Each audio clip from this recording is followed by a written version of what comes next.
Good morning, everyone. Okay. Are we ready? Yes. Okay.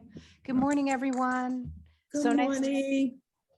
Welcome to our first hybrid New Jersey Family Support Planning Council statewide meeting. We're happy to see people in person. It's been around 2 years, and we're really happy that people are joining us virtually as well. So I'm Eileen Hurley. I chair the statewide Family Support Planning Council. And this is my third year in, and I've been with the council for many years, and I'm honored to represent. Our councils are comprised of family members and advocates. We have 10 throughout the state of New Jersey. And our mission is to educate, advocate, inform, and support.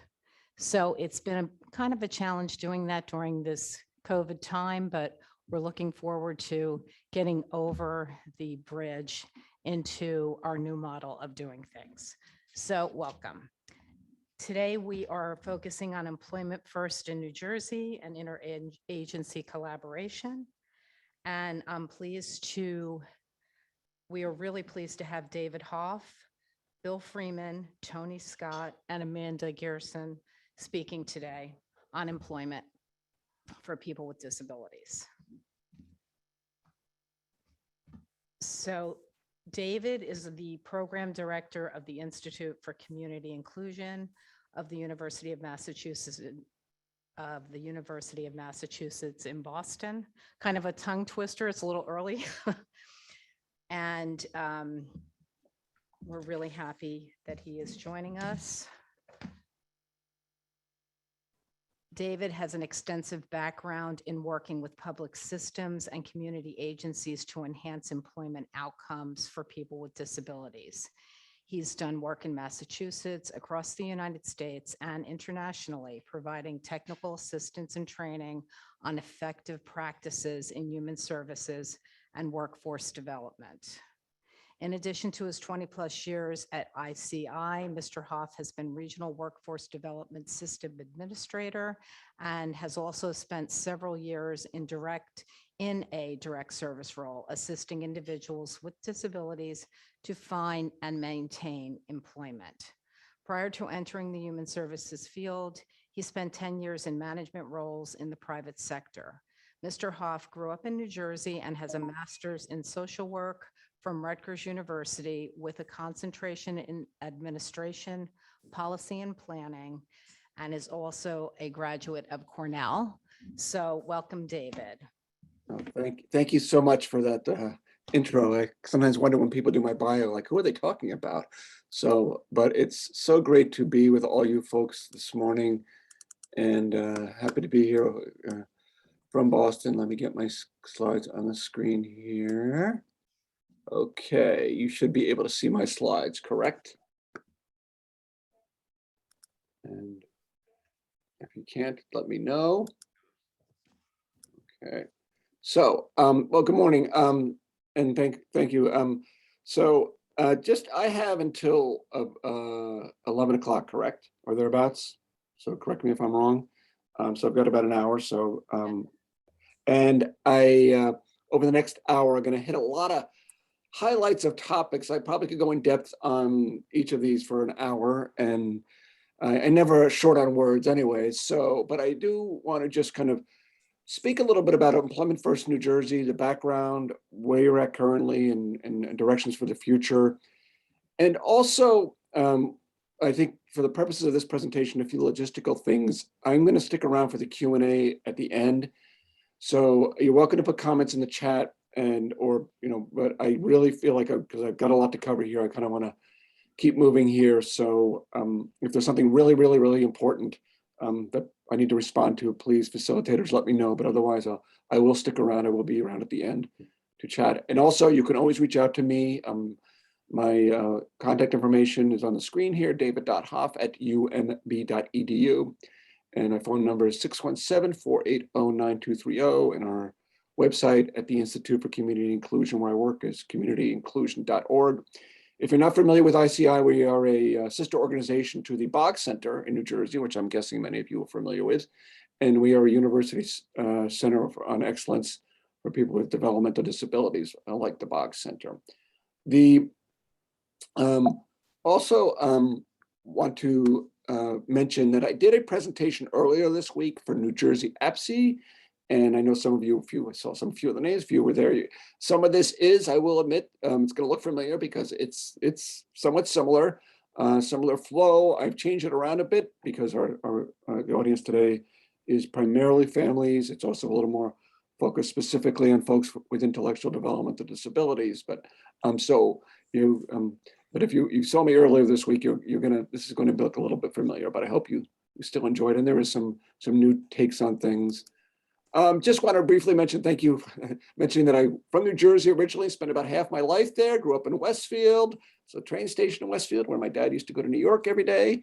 I spent summers in Lake Opakon, so it was a tough life growing up, as you can imagine. And then spent my adulthood, as an adult in the 20s and 30s at the Edison Woodbridge area before moving to Boston in 1995. So I have a lot of affection for New Jersey, and always great to be back there, even virtually.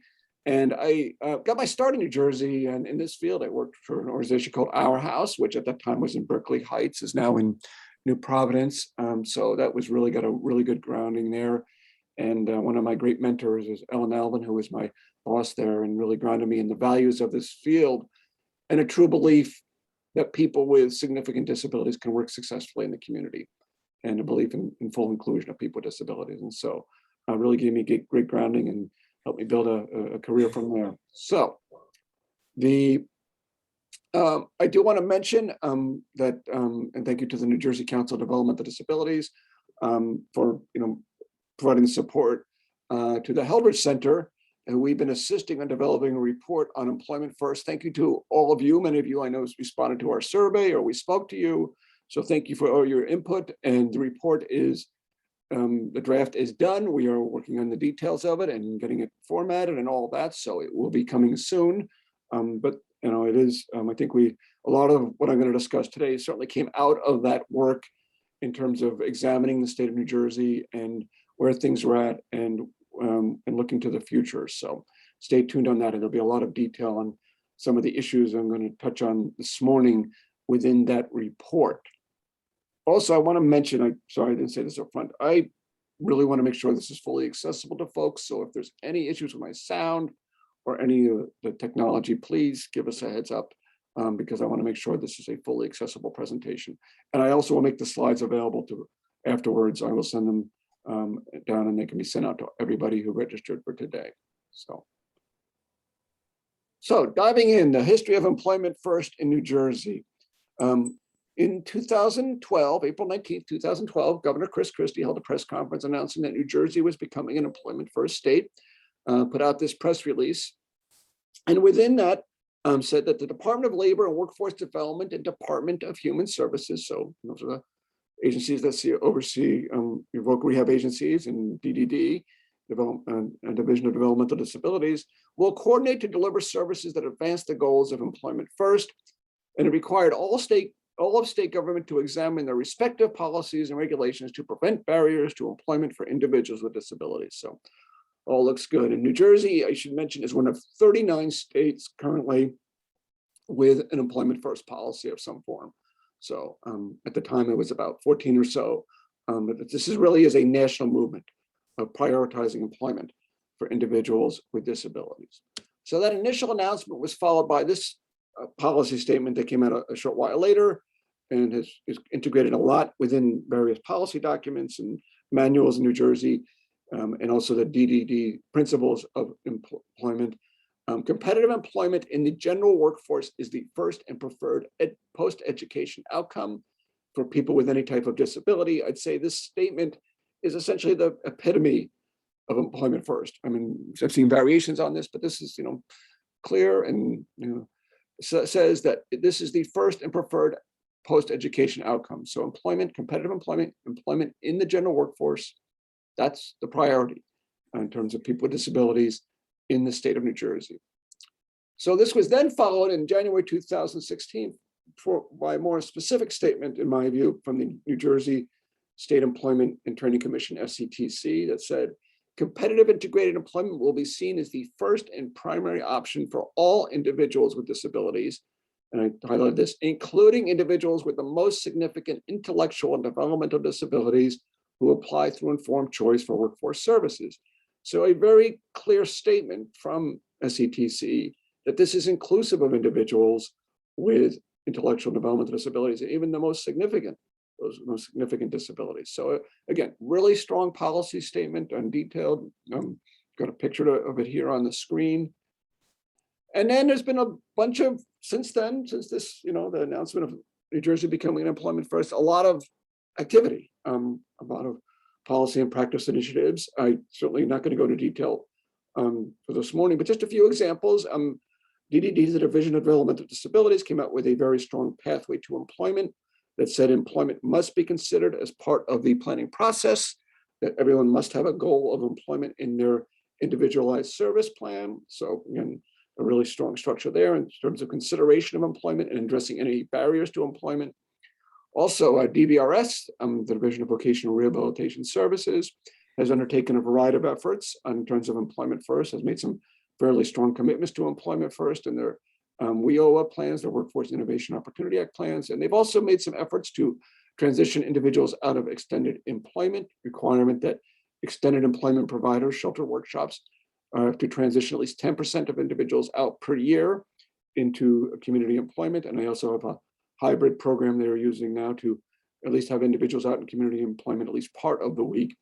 The SETC, along with that policy issuance I just mentioned, also put out another policy issuance at the same time that spoke specifically to employment first and career pathways for individuals with intellectual and developmental disabilities. Career pathways means that it's not just somebody getting a job, but they're getting training and they're actually on a trajectory for a career and for a job that pays well. And I'm going to come back briefly to that issue later in terms of what that means. So again, a nice policy issuance that says, yes, people with disability, intellectual developmental disabilities should not only have a job in the community, but they should have a career. And then there's been a series of proposed state legislation. So kudos to New Jersey, because seeing your state legislature at least supporting these employment efforts is great to see. So there's been at least 12 bills introduced in the last two sessions to improve employment of people with disabilities. Several of those bills are specific to individuals with intellectual and developmental disabilities.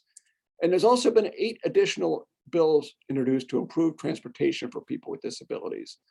So again, this legislative support is great. So that's the good news. The not so good news is that the legislation has not been passed. I know there's a real push right now to get a bill on workability passed, which would really expand the opportunities for folks to work and keep their health insurance. So, but to see this, at least this level of interest is good to see. And I fully recognize there's been a little bit of a political earthquake in New Jersey with Senator Sweeney not getting reelected. He's been a huge champion. So obviously for advocates, that's going to shift things and to ensure that this momentum doesn't slow down, despite the fact that Senator Sweeney won't still be in the Senate. Also, again, and you don't see this in every state, but the New Jersey Business and Industry Association has led a coalition of business groups supporting employment of individuals with intellectual and developmental disabilities. They had a series of information sessions and proposals and have advocated for their members to be engaged in employment of individuals with intellectual developmental disabilities. So again, an employment coalition like this and employment associations, spreading the word and advocating for this and supporting this. And again, great to see things that really needs to be leveraged by the disability community. If there is this interest and they're saying they strongly believe in employment, well, let's leverage those connections. So,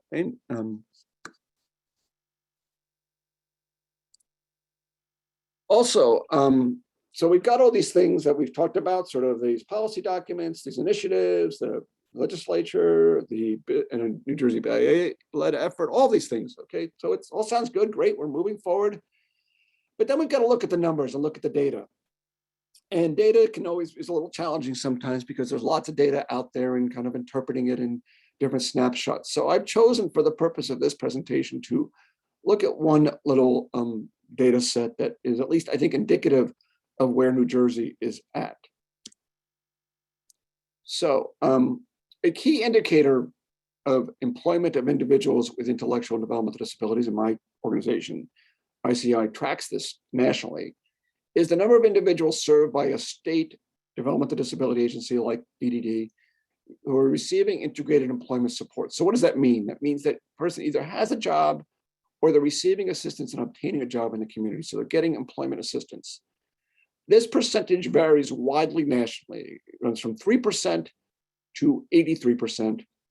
The national average is 22%. That's nothing to brag about. That's not great. We'd like to see that number much higher. And so it still means that the vast majority of folks are not getting employment services and supports with intellectual and developmental disabilities. That we've seen that number jump a little bit over the last couple of years. It's still not where we want it to be nationally. However, in New Jersey, only 14% of individuals served by DDD are receiving integrated employment supports. That's according to the most recent data we have, which last data tends to run a year or two behind. So this is FY 2019 data. And I'm not here to, and I want to be really clear up front here that, anything I say is not intended to beat people up and say you're not doing a good job, because I think there's a lot of people in New Jersey working really hard at these issues, but this is not easy. It's not simple, but it's also important to recognize that there really has not been the progress that was hoped for 10 years ago. That New Jersey isn't even at that national average. I think the good news, a little bit of kudos New Jersey to DDD, they've changed their data tracking system. And so they feel like they're getting better numbers than they used to in terms of folks working and employed in employment services. So, and hopefully, we don't have the numbers from the last year or two. Hopefully we'll start to see these numbers grow over the next couple of years, but there's still clearly lots of work to do despite that commitment back in 2012. So what, from my perspective, what are the challenges? What is New Jersey dealing with? And some of these challenges are not uncommon to this arena, but I think there's some things in New Jersey that are at least more so and more specific. So let me just share a few perspectives on a few of these. Number one, there's this quote that says, "Paper never refuses ink." It's one thing to put things on paper. It's one thing to have a policy of employment first. And it's a whole other thing to actually get it done.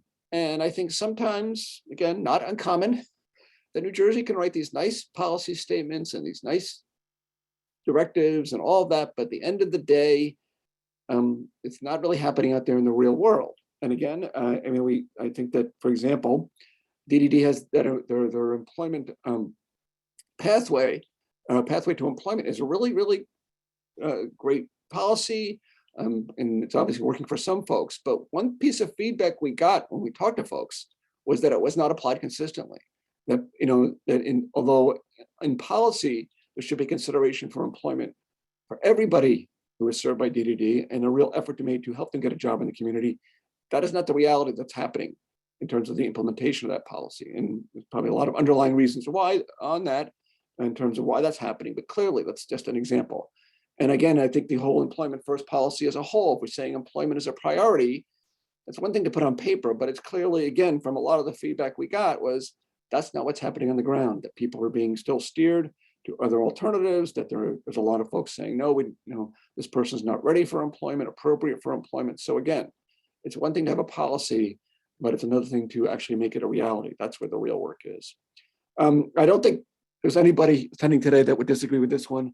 Siloed services. And I think this is an issue in lots of states, but New Jersey even more so. Heard a lot about this. That's, there's, again, DVRS and DDD, lots of miscommunication, Department of Education.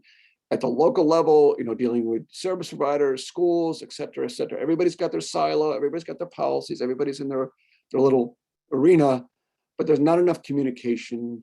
And at the end of the day, individuals and families struggle in working across systems, which they often have to do. And it's up to them to try to pull this all together. And it frankly should not be up to them. We should have systems that work well together, that communicate, that have clear agreements about who does what. So that's clearly a significant issue in New Jersey.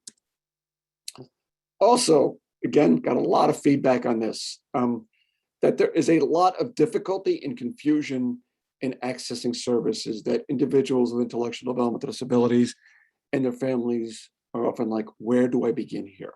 Who do I talk to? They get conflicting information. They're having to negotiate constantly. And I think one thing we heard from a lot of folks was that it is a system that requires an amazing amount of advocacy, almost a full-time advocacy to get the services you need. And that there needs to be a parent or a champion that's doing everything they can to access services. And that's a real issue. We should not have a system that requires that level of advocacy, that requires somebody to be able to wander around the system or even work around the system. That's not how a system should work. And again, recognizing all these public systems, all these folks, you guys are all working them or really working hard. It's not again but there's a serious issue here that needs to be examined and figuring out some solutions, and creating a system that is much more easy to access, much more user-friendly, and much more consistent in terms of how services are provided. I mean, lack of consistency was something we heard about a lot. And I love this quote. This is from Rachel Rollins, who's our district attorney in Suffolk County in Boston, and hopefully soon to be the U.S. attorney for the state of Massachusetts. She's been nominated for that position. I saw her speak a couple of years ago, and she said this, and I wrote this down because it just so resonated with me. She said, "You're not a fool if you can't understand the system. It's the professionals who can't explain the system to you who are the fools." Ms. Rollins is known for her bluntness, to put it mildly. But I think it just really resonates that it's not up to individuals and families to say, well, we can't understand this, it must be something else. No, it's if professionals can't explain the system clearly in a way that's accessible, in a way that's user-friendly, in a way that's culturally relevant, that is really problematic. So another issue, and this is something that I'm a big champion of because I think it's something that's often missed in our world, is that there really is clearly a lack of self-determination and informed choice regarding employment. And we see this lots of places, but certainly in New Jersey, that resonated. Because within, if you look in, for example, the Workforce Innovation Opportunity Act, which is the law that oversees the Evoke Rehab system, DBRS and CVBI, informed choice is weaved within that, in that law, again and again and again, the right to informed choice. Similarly, DDD has lots of documents that talk about choice and people's right to choice, et cetera, et cetera. But again, it's one thing to have it in a piece of paper, but it's another thing to actually make it a reality. And it often seems to be a lack of this in terms of people getting access to employment. So informed choice, this is kind of our working definition. It's the process of choosing from options based on accurate information. So you have information that you have available that's accurate. You have knowledge. We also have to have experiences in order to make an informed choice. If you don't have experience, if you aren't able to figure out, how do you figure out what you want to do for a job if you've never worked? Or if your experiences in life have been very limited, you've never had the chance to even explore your options in terms of employment, or you've never had the opportunity to make a lot of choices. And that's really problematic. And so this is often, this is why my pet bugaboo is, because it's always like I hear, well, we asked them if they didn't want to work and they said they didn't want to. So, so just simply saying, do you want to work in the community? That is not informed choice. Informed choice is really facilitating a conversation about a person's dreams. It's supporting them to go out and get experiences to help them make choices, to understand what they want to do, what they don't want to do, where their preferences are, all of those things, all the choices that we make in life, all of us, are some of our past experiences. So, and what we need to recognize is, the critical components of informed choice. So you need skills and experience in making choices, and the reality, for frankly, a lot of individuals with intellectual and developmental disabilities, they have not always had a lot of opportunities to make choices. For people who are well-meaning, who are making choices on their behalf or whatever, that's, but the reality is the only way you get good at making choices is by getting experience in doing so. Way back when I started in this field, I was working with a lot of folks who had come out of institutions and had basically been surrounded by staff for most of their adult life. And they would always say to me, well, I have to check with my staff, or I have to see what my staff thinks. I was like, what is this? It seemed like they'd clearly grown up in a system where staff made all the decisions. They could not make decisions on their own. So that's part of it. Also, as I mentioned, you have to have experience you can draw on in order to make a choice. You also need a culture that embraces informed choice. So a culture that says, yes, we want you to making choices. We want you to make choices that are informed, and we, embrace the fact that you're making choices. And sometimes that can be a challenge. That can be a challenge for families if their family member wants to do something different than what the family had in mind. If I'm a parent of 3 adult children, I can really relate to that. But it's, we have to sort of ultimately, it's about supporting your family member in their hopes and dreams. And that culture also has to be part of our service system as well, that embraces informed choice. And we also need a tolerance for reasonable risks and failures. There's so often this almost, I would say, obsession with, oh, the person might fail, we don't want them to feel bad, et cetera, et cetera. It's like, here's reality. We all learn from our failures. We all learn from our, when we take risks. And I basically believe, obviously, we do not want to put people at risk in terms of health and safety. That has got to be paramount. But beyond that, I think most things, if somebody fails, the job doesn't go well, we can fix that. We can, go out and get another job. Lots of people lose jobs every day. It's not a big deal. We all learn from our experiences. And I love this quote. This is from Andrea Levant, who is an impact producer on the wonderful documentary Crip Camp, which you haven't seen it, highly recommend it. You can find it on Netflix. But she said, everybody else in life gets the opportunity to make mistakes. You go out on your own, but because disabled people are often sheltered and other people making decisions for us, we don't have those opportunities to live completely wholly in that way. So again, just letting, it's about the opportunity. Part of informed choice is trying out things, making mistakes, and learning from them.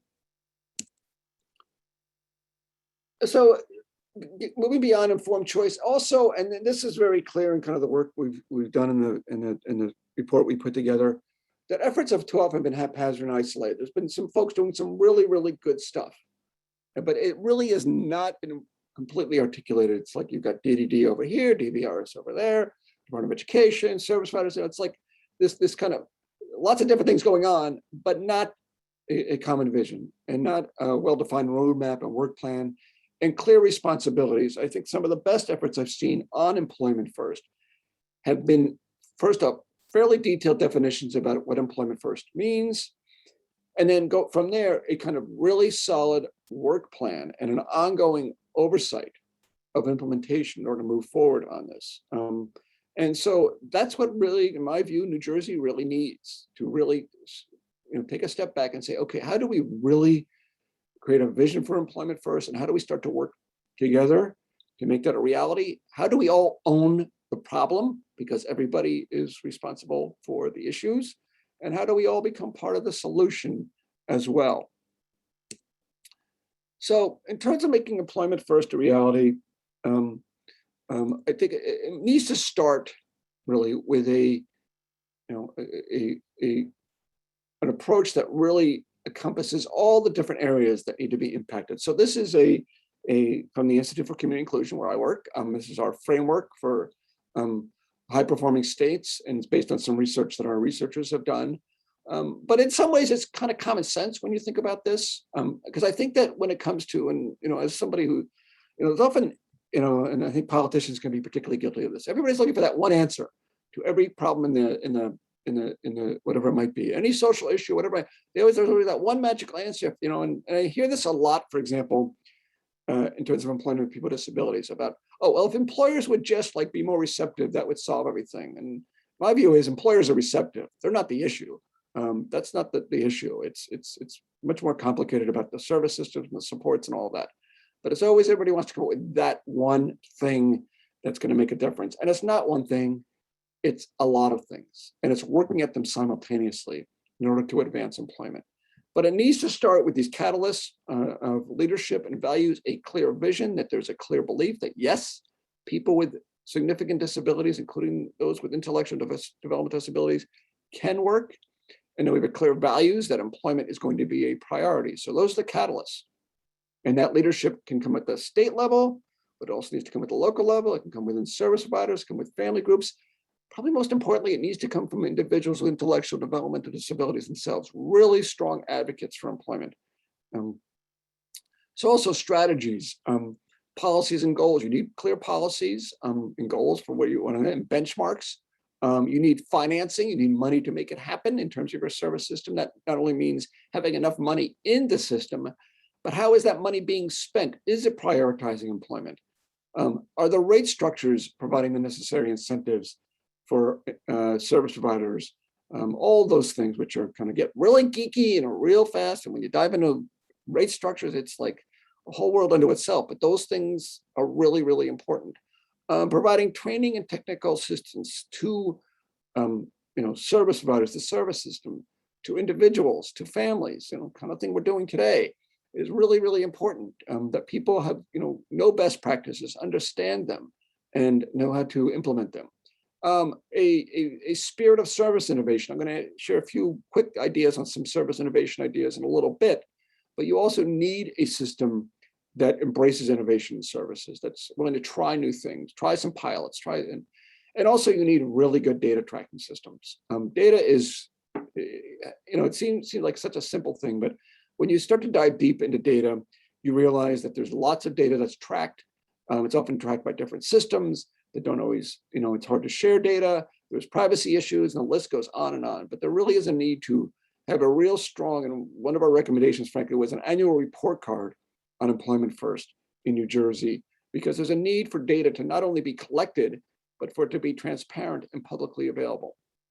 And ultimately, all this needs to be supported, and this is our theme today, by interagency collaboration and a culture of collaboration and a culture of working together to make all this a reality. Because the reality of folks with intellectual and developmental disabilities is that you're typically working with lots of different systems. You're working with education, you're working with DDD, you're working with DVRS or CBVI, you're working with your workforce development system, lots and lots of entities, Medicaid and Social Security, and the list goes on and on and on. So it's important that these systems and entities collaborate together. And ultimately, if all this goes well, it will lead to integrated jobs. The other thing I want to be really, really clear is this does not happen overnight. I do work with a number of different states. I've done some work here in my state of Massachusetts where on this effort, but in one state I do a lot of work in, there's also Missouri, and observing those states, but other states I've done work in, it's a step-by-step process. It's a clear process, but it's also just plugging away at it step by step and working on all these things simultaneously. And then ultimately, it will lead forward to improved employment outcomes, and ultimately, most importantly, rich and full lives for individuals with intellectual developmental disabilities, with money in their pocket, a job in the community, and really, much more choices in how they live their life, spend their days. Just gonna take a really just brief hit. Okay, thanks. Really brief. Just want to take a quick glance at the chat to make sure I missed anything, and I'll come back later to that. Also, I think this is also something important to remember. It's more than having just a good employment system, because I think that's sometimes the difference with employment first, is people say, yeah, we run good programs, we do good stuff. For those who want jobs, we'll help them get jobs. It's more than that. It says that this is going to be a priority of what we do. It's not just kind of, okay, we offer, employment in the community, individual jobs, competitive integrated employment. But if you want an enclave or group work or sheltered work or non-work services, that's fine as well. All those are great, wonderful. You just choose which one you want. Though this is about saying, no, this is a priority, and that individuals are encouraged to pursue employment. And I think in an employment first atmosphere, my opinion is, it's not okay to be neutral about employment. Partially because, guess what? I often, my colleague, Joe Maroney, is going to echo what he said several times. He's often said, if you think employment is a choice and it's okay not to work, go home tonight and tell your partner you've quit your job, till you felt like not working anymore, and see what kind of reaction you get. And the point that Joe is making and that I'm making is that employment is part of what adults do in our society. Most people work, and people with disabilities, work like everybody else in the community, maximizing their income through employment. And I know there's lots of underlying reasons why sometimes that's a challenge, but we should be, if New Jersey's an employment first state, people should be encouraged to go to work in the community. We also should have a presumption of employment. People should be presumed that they can work That is not to dismiss the challenges that are often there in terms of employment, that there's no doubt in my mind. I've done direct service work. I continue to do a lot of work with service providers. Not a lot of this is always easy, but we need to start with the presumption of employment instead of, well, the person needs to be work ready. They're not ready for employment. There's no way they can work. Because I just can tell you from my own personal experience, and I could tell you stories of, I had a lot more time, of folks that I worked with. I said, oh my gosh, they're never going to get a job. And they ended up working very successfully because we found a good match. We found the right supports to be put in place. And ultimately, I think the other part of this that I want to be really clear is I think we don't give employers enough credit. They're often a lot more willing to support people and to provide the necessary supports and deal with issues much more so than we're often give them credit for. So also, funding and resources must prioritize employment in the community. If you're looking at your money and you're looking at your resources, are they focused on community employment or are they focused on alternatives? So that's really important. And then you also need strong policies that encourage community employment, not only just having a global employment first policy, but what is everything underneath that? I would say that the DDD pathway to employment is a good example of that. That's a policy that encourages employment. And you need, across the board, policies that ensure that employment as services are provided, that employment in the community is the priority. Part of this, obviously, and a little bit of what we're doing today needs to be educating individuals and families, teaching them what employment first means. And I think one thing that I think is important to recognize about employment first, and sometimes there's this myth about employment first. Oh, employment first means everybody's got to get a job. That is not what employment first says. It just means that everybody is going to be given the opportunity to pursue employment and going to be encouraged to pursue employment. But if somebody chooses an alternative, that's okay. But we're going to do everything possible to ensure that we've at least explored employment to the maximum extent possible.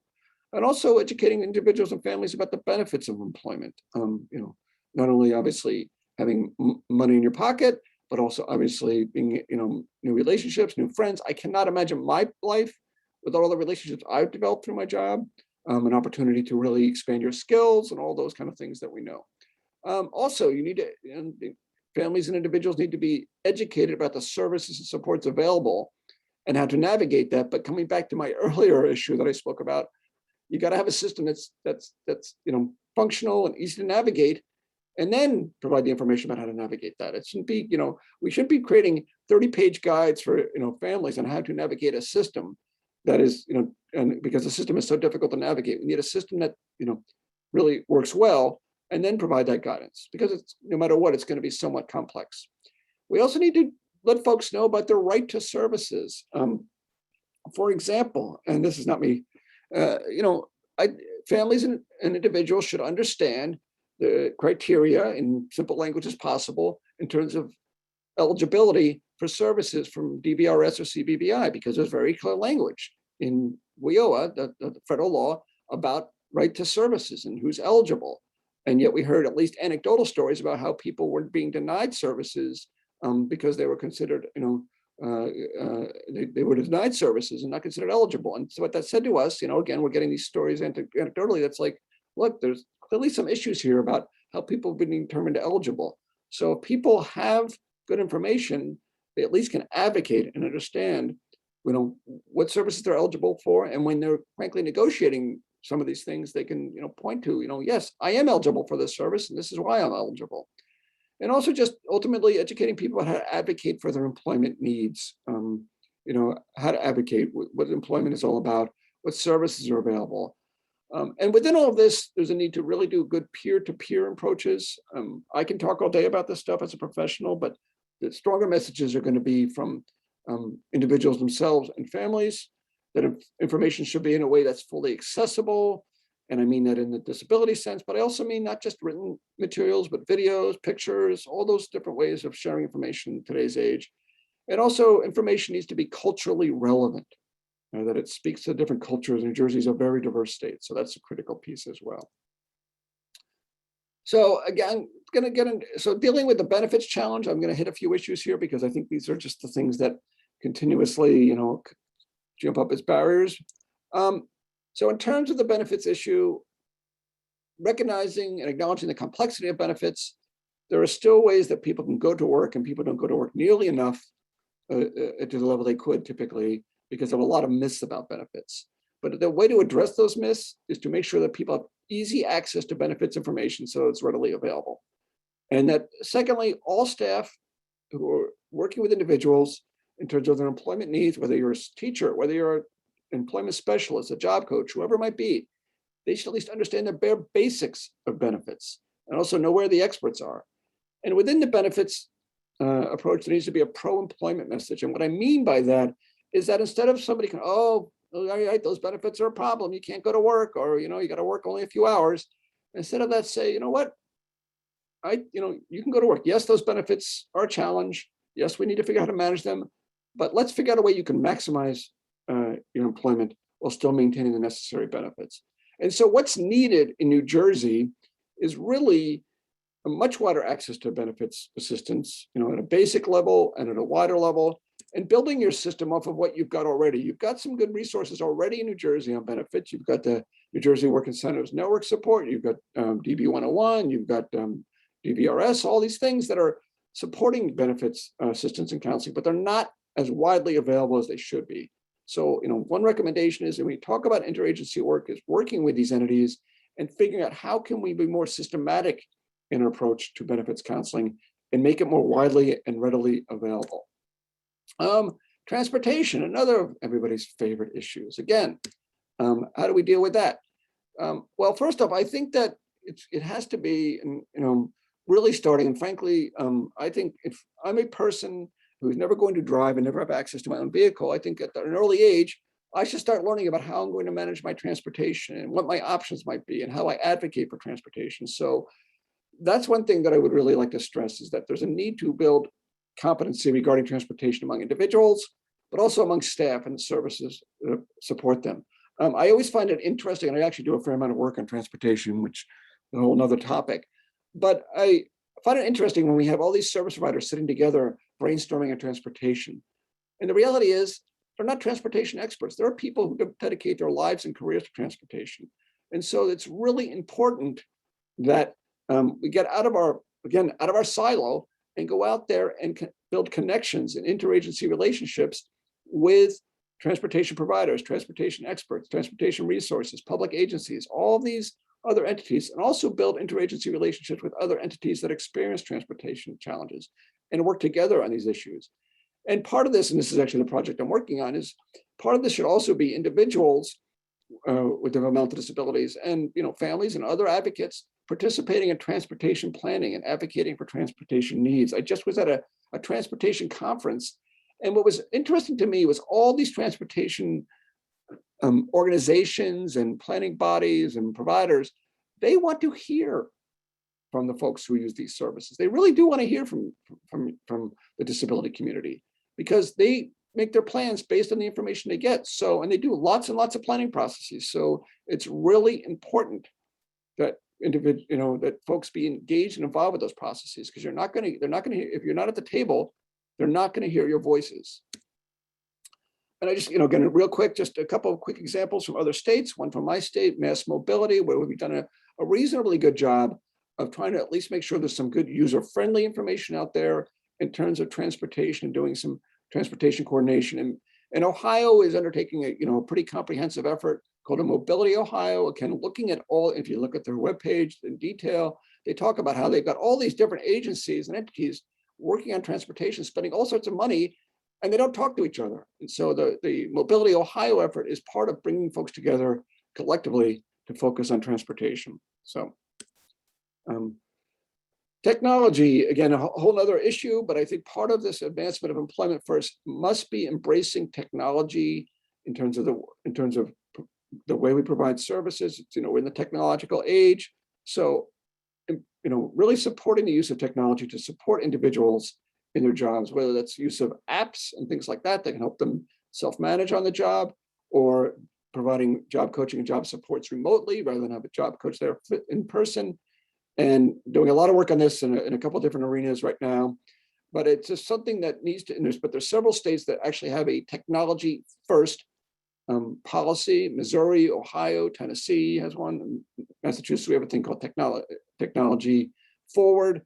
but integrating employment first with technology and prioritizing technology is really, really important. And it's amazing what we see out there. And I'm not a techie, but just how technology can be used in some really creative ways to help support people on the job and help them be successful in employment in ways that we didn't have 5, 10 years ago.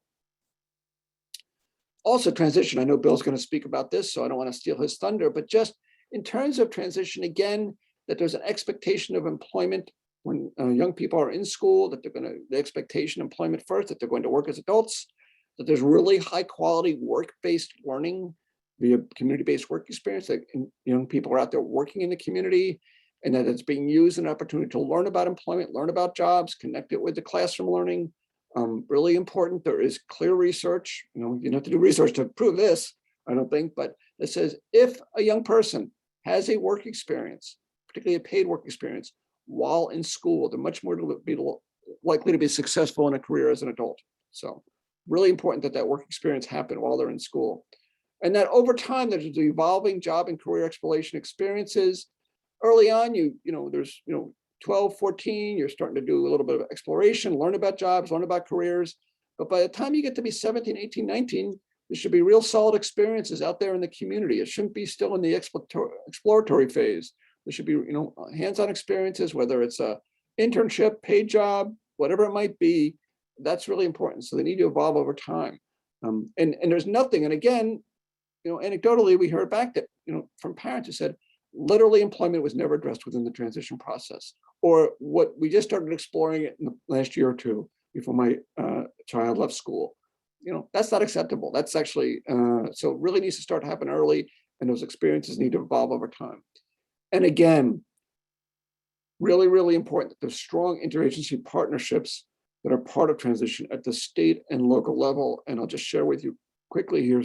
And again, you can go to this website and look more closely at this, but in Massachusetts, not that we do everything perfect by any means, but I think we've done some nice work on this, which is really tried to create a structure for interagency partnerships in the state. We've created a database, which you can just looking at this web page here.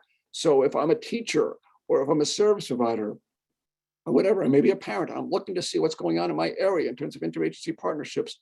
We've created this database of interagency partnerships throughout the state, and also a lot of resources that we've got linked to here in the middle of the page in terms of on effective interagency transition teaming. So it's really important, because key to all this, as we have already talked about, is working together with other agencies and other providers, et cetera, et cetera.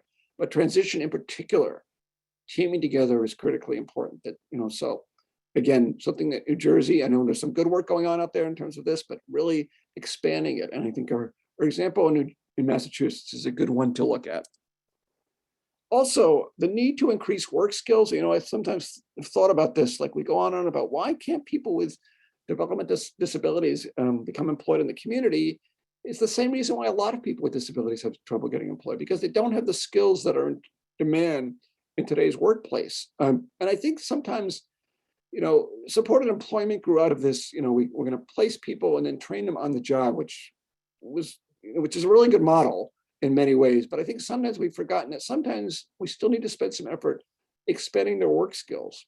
And so what I mean by that is doing things like integrating individuals more fully into career and technical education while they're in school or when they're out of school, going after industry-based credentials of various sorts, supporting folks in apprenticeships. I'm just starting to do some work on that.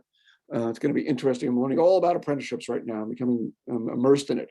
But it's a really, there's a lot of interest right now in diversifying apprenticeships. So an area to think about, internships, another provide a lot of opportunities. But again, to do this requires strong relationships with your workforce development system, with your career and technical education system, with your community college systems. But there's some really nice examples from around the country. Again, a lot of pilots, nothing huge at this point, but something that people have been exploring this in terms of how do we integrate individuals with developmental disabilities into these programs. And so it's something I would encourage New Jersey to take a closer look at and build those partnerships and testing some of these things out. Also, we need to also just be thinking about the labor market. So often I think, is people are just getting placed in a lot of the same old kind of jobs, retail, food service, et cetera, which are great jobs for some people. But there's a huge labor market out there that goes well beyond that. So it's important, and I think as family members, to encourage your son or daughter to consider all sorts of kind of jobs, just like anyone else, but also service providers in the service system need to do the same thing. So it's really important to explore the full range of opportunities that are out there in the local labor market. And one thing I think that's, again, when I do this more for service providers, one thing I emphasize is just the need to kind of get a little sense of looking at your local labor market data. There's lots of data that's out there, and not that we want people like pouring through labor market data on nauseam, because there's a ton of it, but at least have a sense of who are your biggest employers, who does the most hiring, what are the sectors that are represented in the local labor market. And then the second piece of that is, you may have somebody who says, oh, I want to work at, McDonald's, or I want to work in food service, or whatever it might be. They might not be aware of what else is out there in the labor market. So part of a service systems job is to say, what, did you know there's jobs doing all sorts of other things? So maybe we should go out and explore what else is out there before you kind of ultimately make a decision. So really thinking about the labor market more globally instead of narrow sectors. And part of this needs to be focusing on public employment, government employment. About 20 to 30% of us work for government, including yours truly, or for the Commonwealth of Massachusetts. And so we're talking about employment at the state level, county level, municipal level. I know there's a piece of legislation that's been proposed to get the state to become a model employer of individuals with disabilities. At the federal level, there's also, New Jersey has lots and lots of federal jobs. There's a thing called Schedule A that is really intended to encourage employment of certain folks with disabilities, including those with intellectual and developmental disabilities. I will say when I've looked at this issue, this is, we talk about this a lot. It does require a real strategic approach, a real, again, strong partnerships, because we talk about this, we present information on it, but it's a different kind of job development, a different kind of job placement. Public hiring is a world unto itself, as somebody who deals with it on my end. So it really does require, it's some of the same stuff you always do in terms of networking and getting out there and all that, but you really do need to understand the details.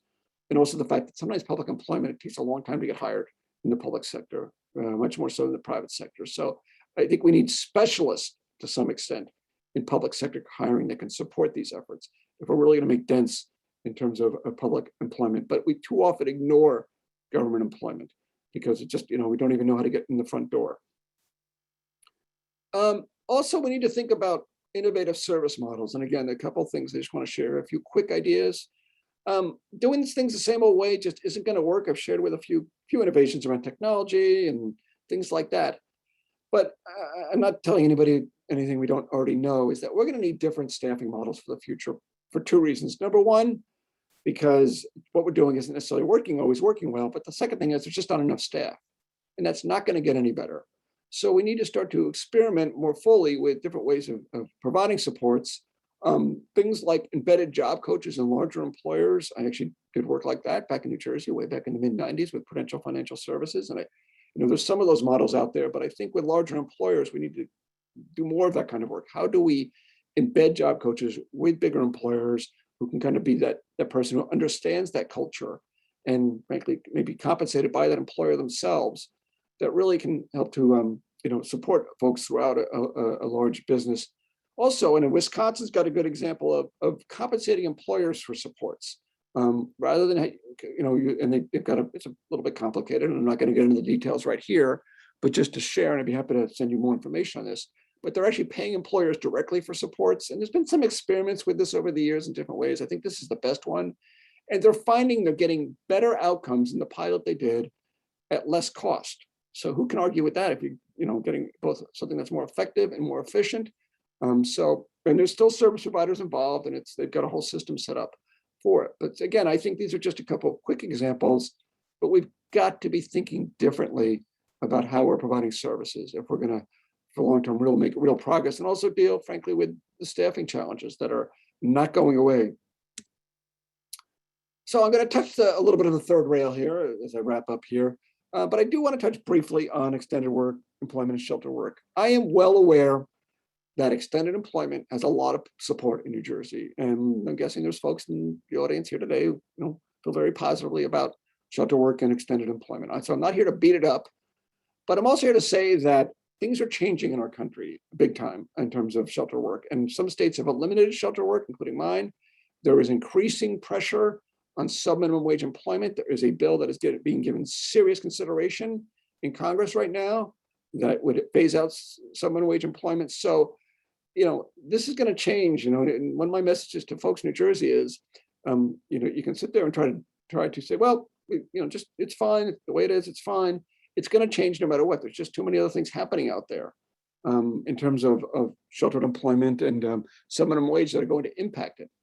I also want to point out, this is part of my job, is that New Jersey continues to increase the funding for extended employment. And this is our analysis of the state budgets. There was 2014, there was $35 million. And in 2021, there was $69 million spent on extended employment. And the thing I will sit here and say is, if New Jersey is an employment first state, why is the amount of money going to something that is not aligned with employment first? Why does that continue to increase? So I will just throw that out there, food for thought, and something to think about, because this really is not aligned with employment first. With due respect for the extended employment program and shelter work, the resources are continuing to expand there, when really we need to think differently about that. I also, in terms of extended employment and shelter work, I do want to note, and again, won't get into all the policy details of this because it's a whole huge issue. And looking at the time, I'll wrap up, and I'm getting ready to wrap up. That there's a whole bunch of reviews that are supposed to be done annually according to federal law and New Jersey law in terms of folks in extended employment. So there's a thing done on a regular basis called a comprehensive statewide needs assessment that is done for DBRS. And in 2020, that needs assessment said that New Jersey needs to improve these reviews. They did not feel that they had integrity, and they felt that there was they were often very cursory. So they recommended development of best practices, standardized protocols, and training for conducting required reviews and counseling. So one thing I would like to say with this is, if people want to stay in shelter work, fine, but every effort should be made. We should ensure that every effort is being made as required by federal law, and it's also the right thing, that make sure that folks are fully exploring employment in the community if they're currently in extended employment. And so, the comprehensive statewide needs assessment said, basically, New Jersey, you need to do probably a better job of that and being clear about that. So I just want to mention that. But the fundamental issue, as I see this, is ultimately a lack of consistent belief that people with significant disabilities can be successfully employed. That's really what a lot of this comes down to.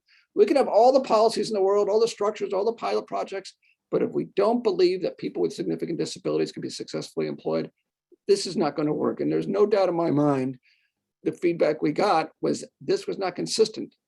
There was a lot of professionals that didn't believe it.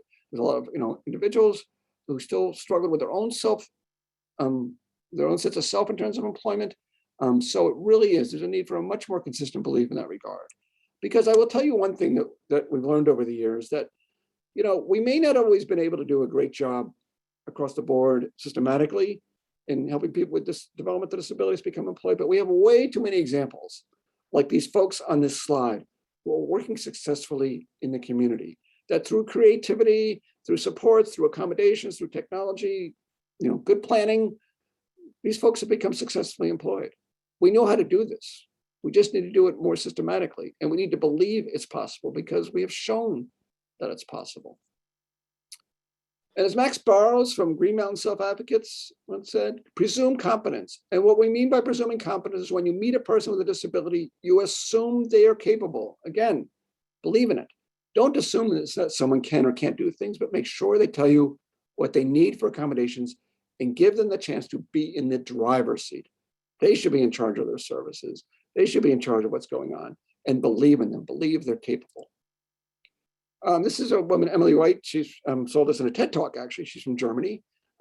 She's a parent of a child with a disability. She said, better integration of disabled people in our society might not mean to assimilate them into whatever we deem normal, but rather to understand how they complete us. And there's a lot there in this quote, but I loved it because it says, it's not about, okay, how do people with disabilities fit in, but how do we create a business environment? How do we create an employer environment in the community and recognize that it's fully inclusive, and to recognize that by having folks with significant disabilities in the workplace, it not only changes their life, but it makes our workplaces better places. It completes us. It's about this whole diversity effort on diversity, that greater diversity, we are stronger businesses, stronger employers, stronger society. And so this quote from John Shedd, I want to end with this, and one more after this, is that the ship and harbor is safe, but that is not what ships are built for. We need to recognize that, yes, a person with a significant disability, not working, being in extended employment or a day program might seem like a safe place, but really what life is about is getting out there, living a life, having a job, having a money in your pocket. That's what we're all built for. And I'll end with this quote from my friend Sterling Peebles from Green Mountain Self-Advocates, who said, "Listen to our dreams about having a job.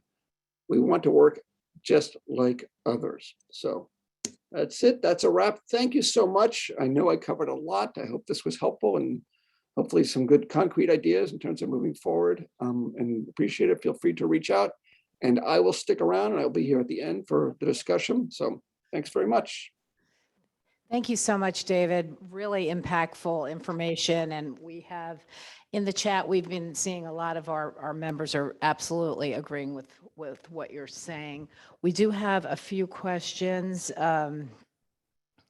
So could you give an example of an individual who has profound physical disabilities and medical issues who is working? And because it's hard to find examples of other people that have success with this level of need. Well, yeah. So I'll give you examples, and it's probably a lot better ones that are out there, I think, but examples are really helpful. I mean, I know. I'll give you one of a gentleman, Tony, who our employment program at ICI has supported, who uses a wheelchair, cerebral palsy, has to use a communication device to communicate.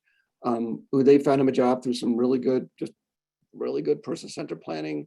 Found him a job at a local Y as kind of a greeter and a rec aide. We had to provide a lot of supports and a lot of accommodations in terms of that.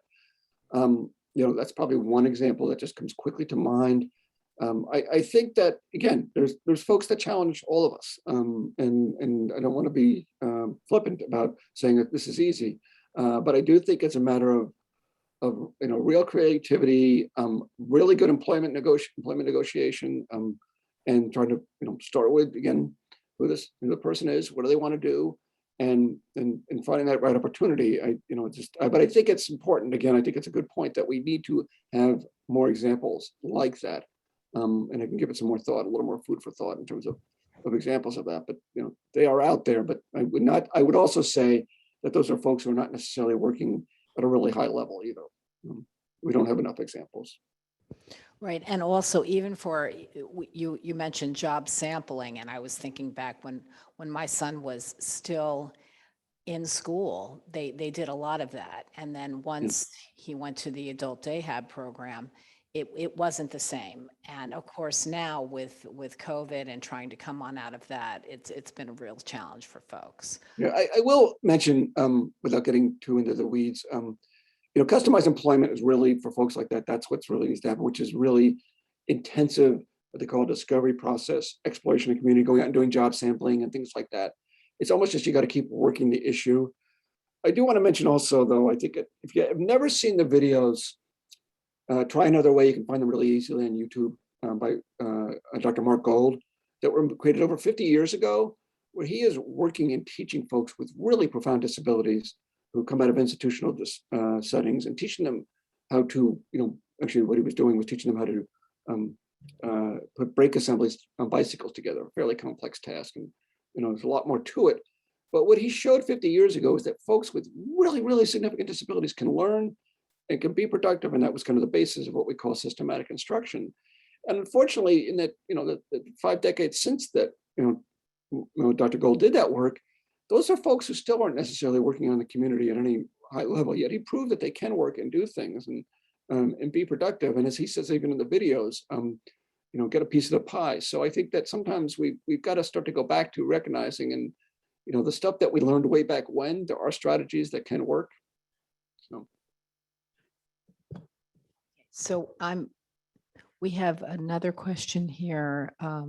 My son is currently working, but has been given notice of a layoff in the new year, given that the business is slow. So he's looking for a new job, but is finding challenges given New Jersey's rising minimum wage and competition with non-disabled individuals for the same position. Are you aware of this challenge and how do we overcome it? So, okay, so, well, I'm aware of the challenge.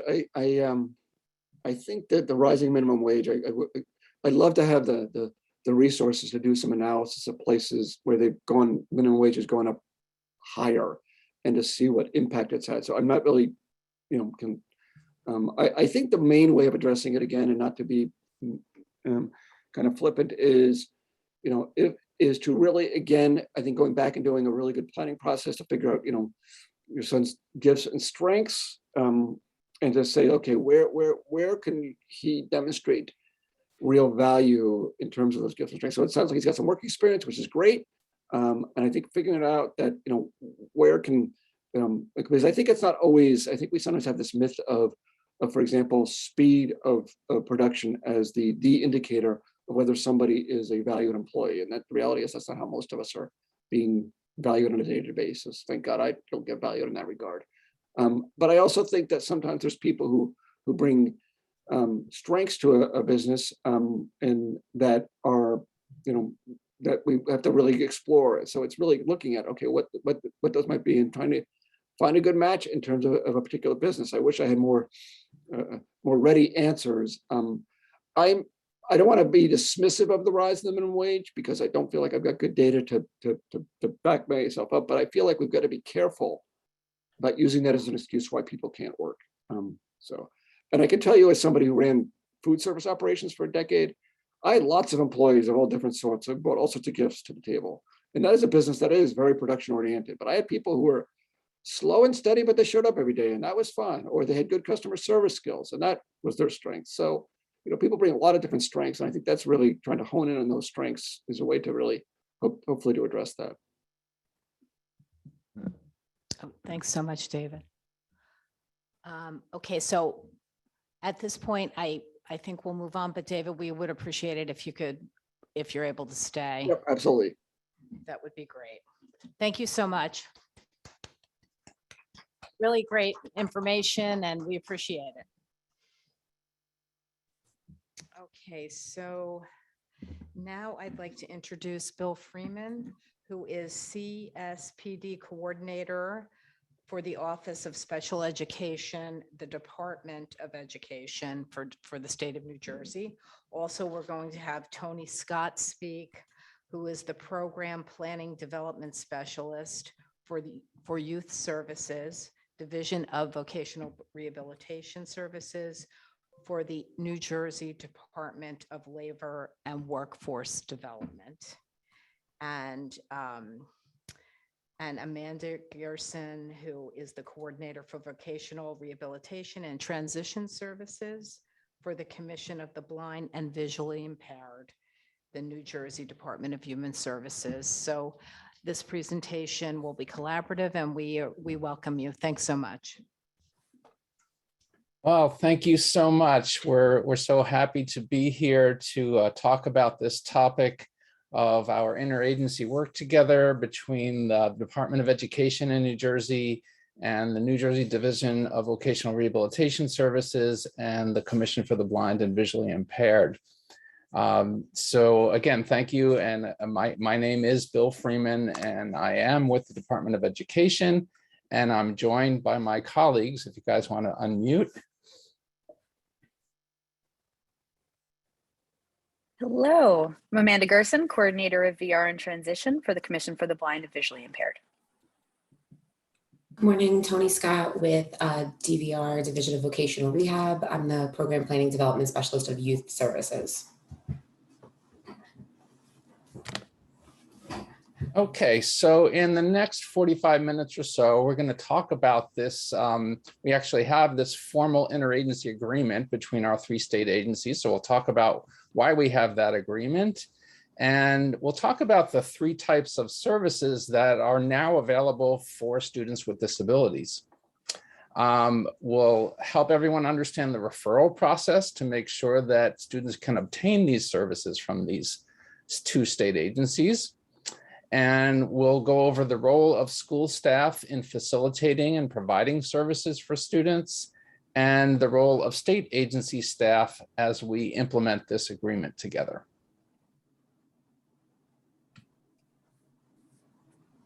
So the purpose of our interagency agreement is to make sure that these services that we're going to talk about are facilitated and coordinated for students with disabilities to ensure that they have a successful transition from school to employment or other post-secondary activities leading to employment. And the three services that we're going to talk about are pre-employment transition services, commonly referred to as PREETs, the vocational rehabilitation services, the VR services, and the VR transition services. And it's kind of exciting that we have this opportunity to talk about these three services for students, because this represents quite a change in how DVRS and CVVI VR services are applied to students with disabilities, because this represents starting serving these students much, much younger than in the past. And that's a great opportunity. So I'm going to turn this over to Tony to take us from the next slide. Okay, so the Workforce Innovation and Opportunity Act of 2014, it emphasizes the provision of services to students and youth with disabilities to ensure that they have opportunities to receive training and other services necessary to achieve competitive integrated employment. This amends the Rehabilitation Act of 1973, and the biggest change that we saw was providing services at a younger age to students and youth with disabilities, specifically targeting, educating them, and exploring employment options to better place them in competitive integrated employment settings. Competitive integrated employment is defined as full or part-time, including self-employment. It is compensated at minimum wage. Currently in New Jersey, it is $12 an hour. As of January 1st, it will go up to $13 an hour. Compensated at minimum wage and not less than customary rate paid by employer for similar work performed by others. So for example, if the position might be in a medical field and someone is receiving, $16, $17 an hour, then that is what an individual with a disability should be compensated at as well. They must be eligible for the level of benefits and opportunities for provided to other employees. So for example, if there is room to promote within those positions, then individuals with disabilities should be offered the same opportunities. Location of work allows employees to interact with other persons with disabilities. So that's the integrated part where we talk about an individual's coworkers may or may not be individuals with disabilities.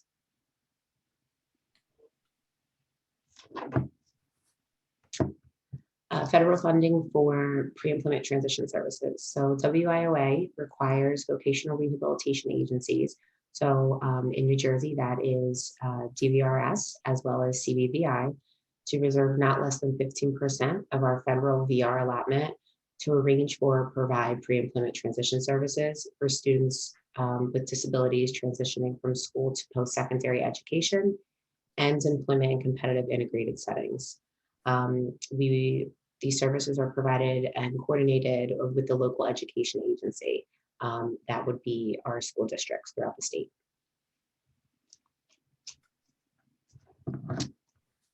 Transition services and vocational rehabilitation services. WIOA requires VR agencies to provide services for youth who have been determined eligible for VR services, including transition services that facilitate transition from school to post-secondary life, such as achievement of employment outcome in competitive integrated employment, and other vocational rehabilitation services that are available for eligible individuals.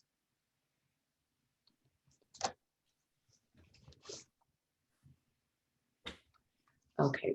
The formal interagency agreement, WIOA, requires state VR agencies and state education agencies, New Jersey Department of Ed, to enter into a formal interagency agreement that facilitates and coordinates services needed by students with disabilities to successfully transition to employment.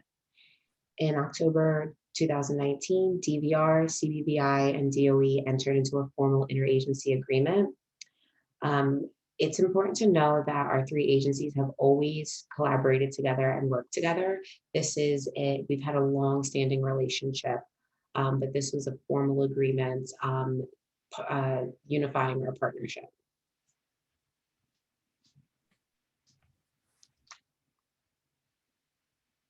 All right, so this is how we define a student with a disability in New Jersey.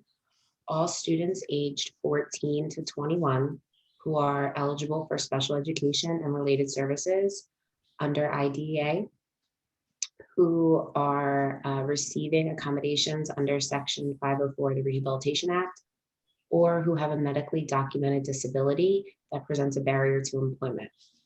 Students can be enrolled in a variety of education settings in middle school or high school, non-traditional, alternative programs, private schools for students with disabilities, homeschooled, post-secondary education, and juvenile justice facilities. So as long as they meet this definition of being between the ages of 14 and 21 with a documented disability and are in a school setting, this is how we define a student with a disability. We also, under WIOA, we have out-of-school youth services. So these are for youth aged 16 through 24 who are out of school and require services to get back on a path to self-sufficiency through development of job skills and career pathways. So later on, we're going to talk about what our services are. And for our out-of-school youth, these services mirror. The only difference is the youth that are out of school are, again, 16 to 24 who are not currently enrolled in any education program. Okay, so I want to thank David for his wonderful presentation, both today and the other day, on New Jersey's Employment First initiative. So when we do this presentation for school staff, we just want to remind everybody about Employment First and how competitive integrated in the general workforce is the first priority and preferred outcome for all people with disabilities. And David did a great job of giving us really detailed information on how things are going. So I really thank him for that. And everyone at this point knows that this Employment First initiative is quite consistent with the priorities of the WIOA, the Workforce Innovation and Opportunity Act. So we're in a good place there.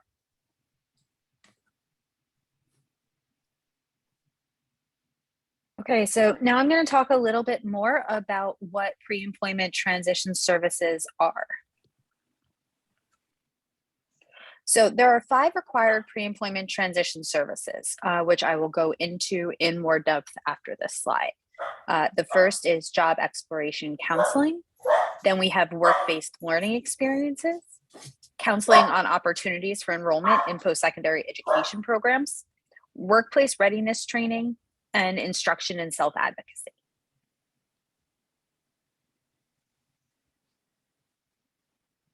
So job exploration counseling consists of a range of different types of opportunities, but it can be provided either on an individual or group basis and in a classroom or in the community setting.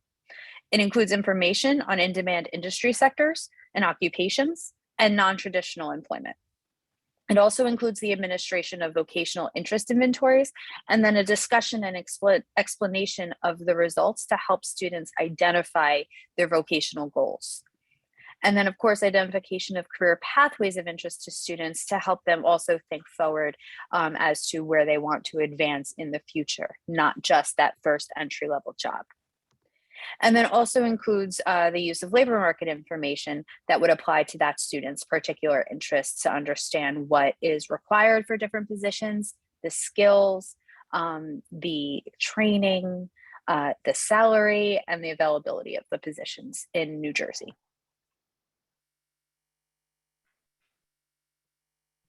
Work-based learning experiences may also include in-school, after-school, paid, unpaid, volunteer, and community-based organizations. Like all of our pre-ETH services, they may be provided on a group or individual basis. They must be provided in the community to the maximum extent possible. We want to give students the opportunity to get real community-based work experiences and not just have the opportunities to work like in the school store or in a kind of mock work experience in the office or something like that. But it also includes things like internship, job sampling opportunities, on-the-job training, and mentoring opportunities in the community. And then, of course, worksite tours and job shadowing, not necessarily the hands-on work-based learning, but the opportunity to go out there and learn more about the work experiences in different settings. The third is counseling on opportunities for enrollment in post-secondary education. These are also offered on an individual or group basis. It consists of assisting students with enrolling or remaining enrolled in post-secondary education or training to help them understand how to successfully transition to a post-secondary education or training program. It helps them identify the post-secondary education and training options that match their interests, understand how their career goals line up with the education and training options that are available, helps them complete the steps for enrolling in a post-secondary education or training program, and also learning about and applying for post-secondary financial aid options. Additionally, it helps students learn about the various supports and assistive technology that may be used by students with disabilities at college under Section 504, as those supports are very different from the secondary education setting.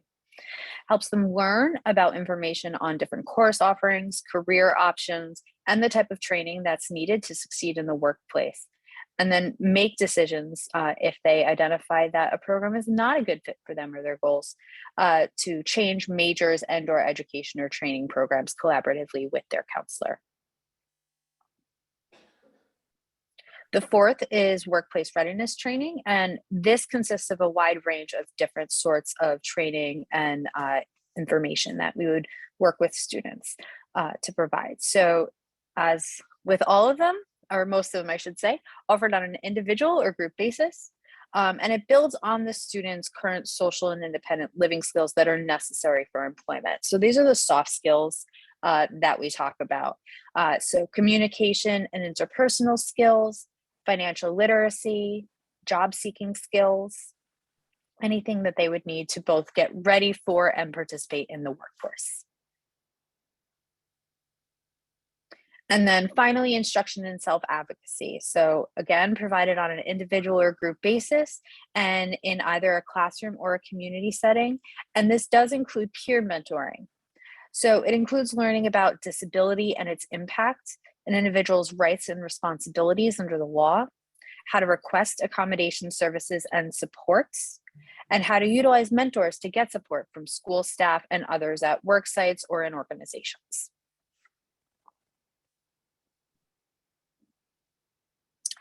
Auxiliary aids and services.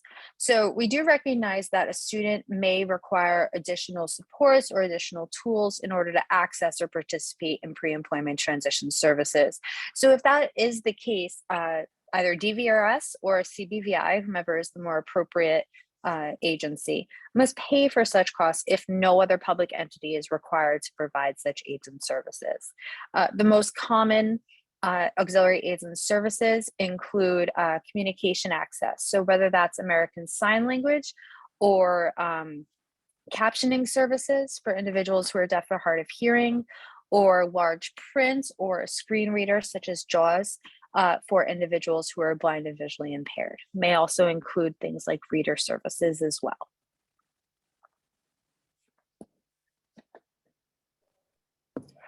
So what is the referral process to obtain pre-ETs? So students As Tony talked about earlier, students with disabilities includes those who are eligible for special education or receiving accommodations under Section 504, or if they're not classified or have any formal accommodations in any way, they do have to have a documented disability. Students with disabilities are all considered potentially eligible for VR according to WIOA if they are considering the goal of competitive integrated employment. So that is a key part, that employment must be a goal for that individual following high school in order to be eligible for pre-ETs.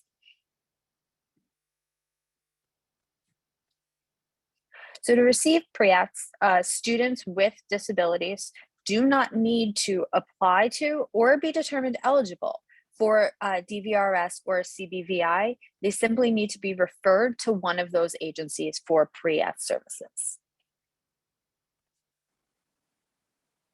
For students who are blind and visually impaired, we provide pre-ETs, transition services, and other VR services. And students who are blind and visually impaired should not be referred to DVRS. This would be unnecessary and a duplication of services and efforts. As been mentioned a number of times, we do have 2 separate VR agencies in New Jersey. And so individuals who are blind, visually impaired, or deafblind, who may or may not have additional disabilities, are served by the Commission for the Blind and Visually Impaired, whereas students and individuals with all other disabilities would be served by DVRS.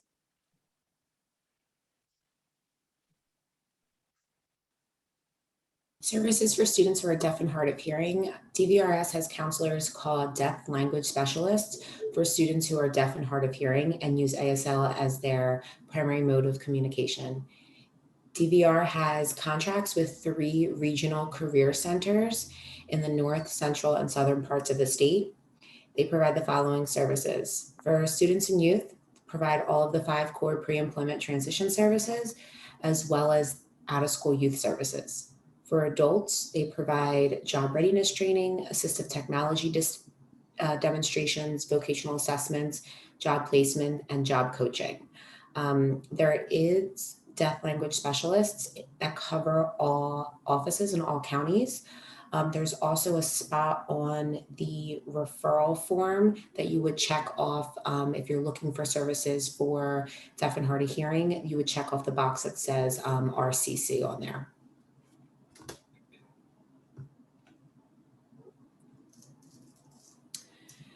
To refer a student for pre-employment transition services, if you're referring to DVR, you can complete the online pre-employment transition student referral form, which can be found at that link. I also saw that in the beginning of the presentation. They shared it in the chat box as well.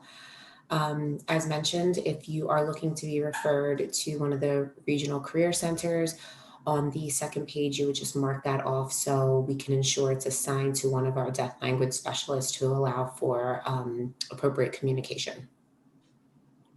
And so for the Commission for the Blind and Visually Impaired, we actually have the benefit of knowing the majority of students who are blind and visually impaired in New Jersey, because most school districts will contract with us for education services, which is separate from VR services. And so at age 14, if the student is receiving education services from the Commission for the Blind, their teacher of the visually impaired would facilitate an internal referral to our vocational rehabilitation unit to initiate that referral. If a student does not have a CBVI teacher of the visually impaired, or if a family just wants to self-refer as well, you can contact a regional CBVI office. The link is there. And we have 3 regional offices, one based out of Newark, one based out of Freehold, and one based out of Cherry Hill, which provides regional services for each one. And the counties served by each office are also listed on that website there.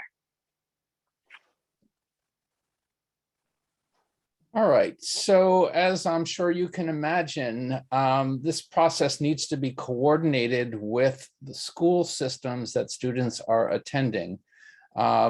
primarily because we don't want to see any overlap of services. We want the services provided by DVRS and CBVI to complement what students are already receiving from their schools.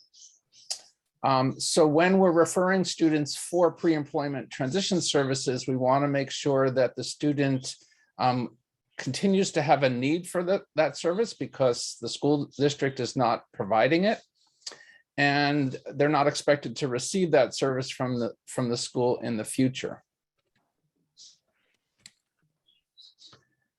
So IEP teams really need to work collaboratively with their local DVRS and CBVI offices to ensure that there's a coordination of this process to receive these services.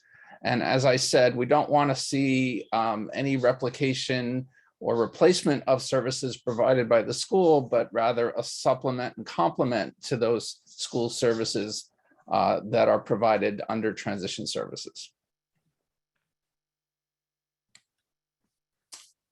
So our recommendation is on at least an annual basis, IEP teams should determine the following for each and every student with disabilities.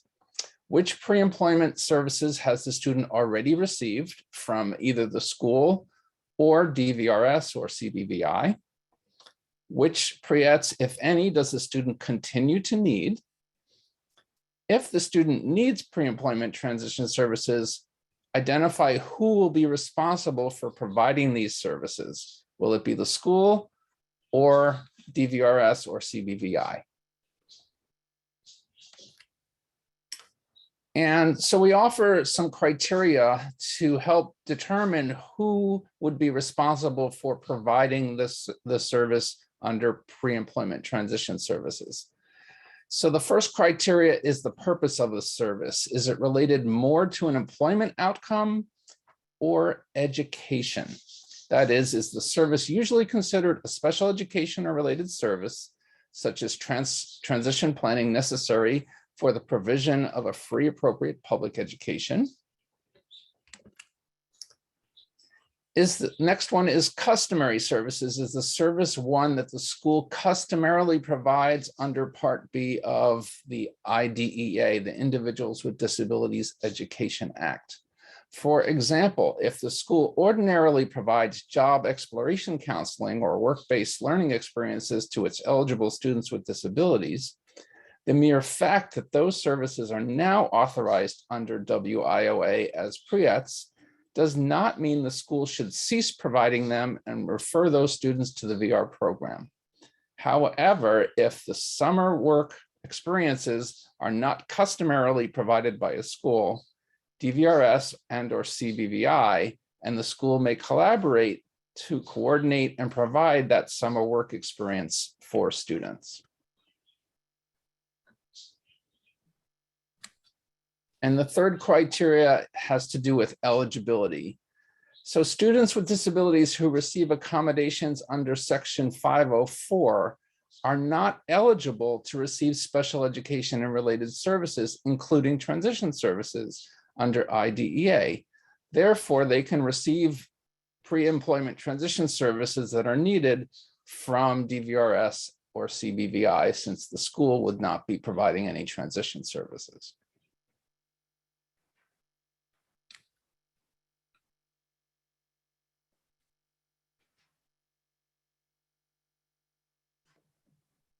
So I'm going to talk about traditional vocational rehabilitation services and VR transition services.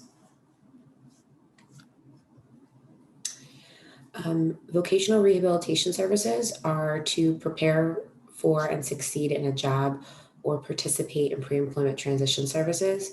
Some students with disabilities may need other vocational rehab services that are not included in those 5 core services that Amanda went over.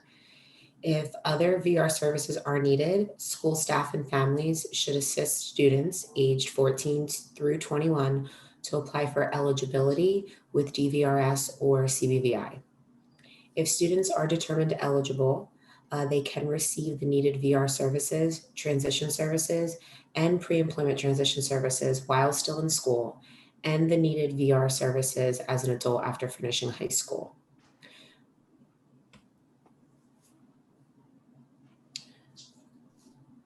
who pays for vocational rehabilitation services?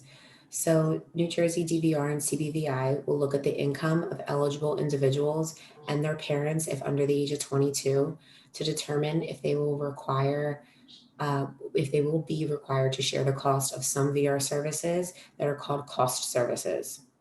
Other no-cost VR services are fully funded by public agencies, DVR and CBVI, regardless of income and eligible individuals and their parents if under the age of 22. So the best way I can describe the differences in the two is a cost service is anything you can purchase without having to come through the VR agency. So for example, someone can fund college through student loans or federal aid without having to come through DVR. Someone can purchase hearing aids, they can purchase books and supplies, tools, uniforms that they might need, bus tickets, anything that you can purchase without having to come through VR would be looked at as a cost service. A non-cost service are things that you can only get by coming through one of the VR agencies, and most of them. So for example, any vocational evaluations, diagnostic evaluations to determine eligibility, supported employment services, so job coaching. So you can't walk into one of our community rehab programs in the community and say, my child just got hired at Target and we need to pay for a job coach. They're going to tell you go through VR or DED. So think of non-cost services as services that you would need to come through one of our agencies to receive.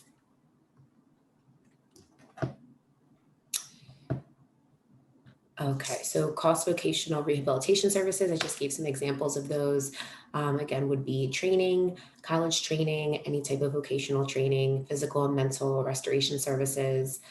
So if someone needed individual therapy for anxiety or depression before they needed to return to work, we would do a cost analysis and determine if we could assist with funding those therapies.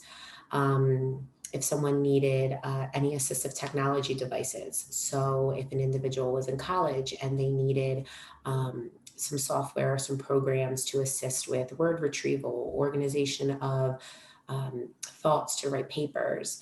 Assistive technology devices could also be screen readers or hearing aids, anything that is going to assist the individual to successfully be able to complete their job tasks. Non-cost services, as I mentioned, some examples are diagnostic evaluations. So if an individual's maybe school evaluations were outdated or they never were evaluated and maybe felt that they had ADHD, anxiety, a learning disability, we could do psychological, educational, learning disability evaluations to determine eligibility. So our diagnostic evaluations are for the purpose of determining one eligible for services. Support employment services, so that's a big umbrella. Support employment, time limited placement coaching and job placement all fall under the big umbrella of support employment. So what that is pre-placement is everything prior to an individual obtaining employment. So helping them find employment, completing applications, practicing interviewing skills, resume writing, and then once they're placed in employment, so they're hired, the job coaches can support with the onboarding through orientation, completing forms, as well as job coaching to help them complete the job tasks and learn to do that job as independently as possible. We also offer what's called long-term follow-along services under supported employment. So what long-term follow-along services are, once an individual is stable on that job and that job coach has faded out, long-term follow-along allows for that job coach to continue to check on that individual anywhere between 5 to 10 hours a month, where they would go back on that job site and check in not only with the employee, but with their supervisors as well to ensure that they are still completing their job tasks appropriately and there are no issues on the job. They can intervene under long-term follow-along services as well. So if someone is given additional job tasks or more responsibilities and they just need a little bit more coaching without having to be referred back to DVR, under the long-term follow-along, they quickly stabilize that individual, teach them some job skills, and then fade out again. Job accommodations could be anything that might be needed to complete that job appropriately. So we look at that, what can be a reasonable accommodation. If the business hours are only 9 to 5 and you want to work 11 to 7, that's not a reasonable accommodation for that position. So we work with our individuals to obtain reasonable accommodations as needed. Skills training is training for on the job to teach an individual the job tasks again and help them learn to maintain that position.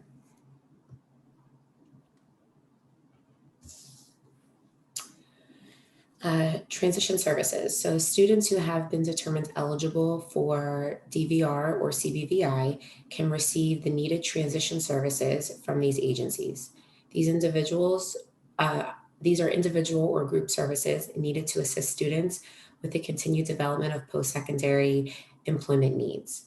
Transition services provided by DVR and CBVI supplement and do not replace any of the transition services provided by a school district.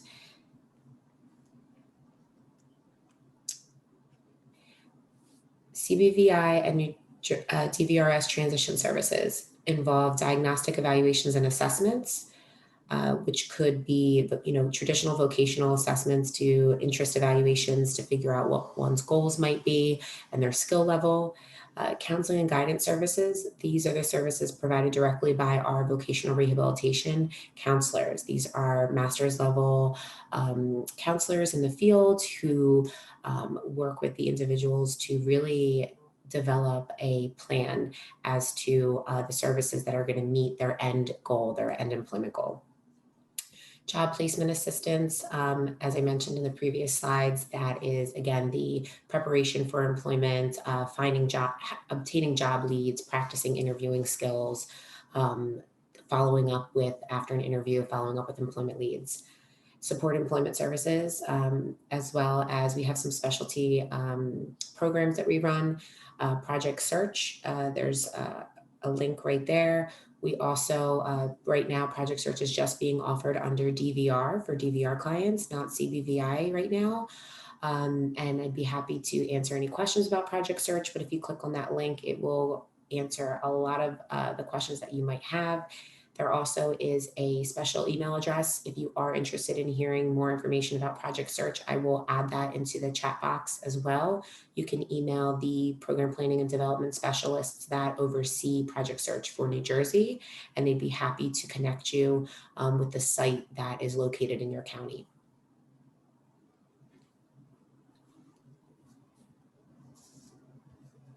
Okay, referral for transition services and other vocational rehabilitation services.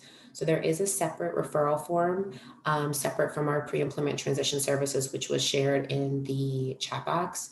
So students with disabilities can be referred to DVR for an eligibility determination by completing an online referral form, which can be located at that link right there. You also can locate it by going to the Department of Labor website. And if you look under career services for employment, we'll bring you right to the DVR page, which has lots of our resources on there, some of our manuals, and it breaks down each office per county. There was a brochure shared in the chat box as well, which has all of our local county offices. And as I noted before, for the Commission for the Blind and Visually Impaired, all a student or family member needs to do is request an application for VR services from their student's CBVI transition counselor, and we would be happy to facilitate that. Because of accessibility issues and things like that, our applications are not available online. You would simply need to contact one of our local offices and they would facilitate an initial intake and then assign a case to a VR counselor who would then follow up to complete the intake and application and determine eligibility. Okay, so I think that this is really an exciting change in how the VR system is working with students. Years ago, students needed to wait until they were finished with high school to access the VR agencies. And now we see that not only can they receive pre-employment transition services, but students can access traditional VR services while they're still in high school, which is really great. So schools certainly have a tremendous role in coordinating this process with these two agencies. So let's talk about that. As I had mentioned, this coordination is really important. And so what we're recommending is that IEP teams annually consider the need for individualized consultation and technical assistance from DVRS, CBVI, and other agencies that provide services for individuals with disabilities when students are turning age 14 and older. So this is a requirement that IEP teams consider the need for this individualized consultation. It's really just getting information and advice from these other agencies. And so at every IEP meeting, this should be a question posed for everyone around that table or in that meeting. Does anyone need information or advice from another agency, including DVRS, CBVI, and all the other agencies? And then when requested, staff from these agencies, called transition counselors in the case of DVRS, can share their expertise with IEP team members on a broad range of topics related to preparing a student for competitive integrated employment. And NJCBVI also has individualized consultation and technical assistance, and you get to speak directly with Amanda Gerson, the state coordinator for VR and transition services, since it's a defined population that they serve.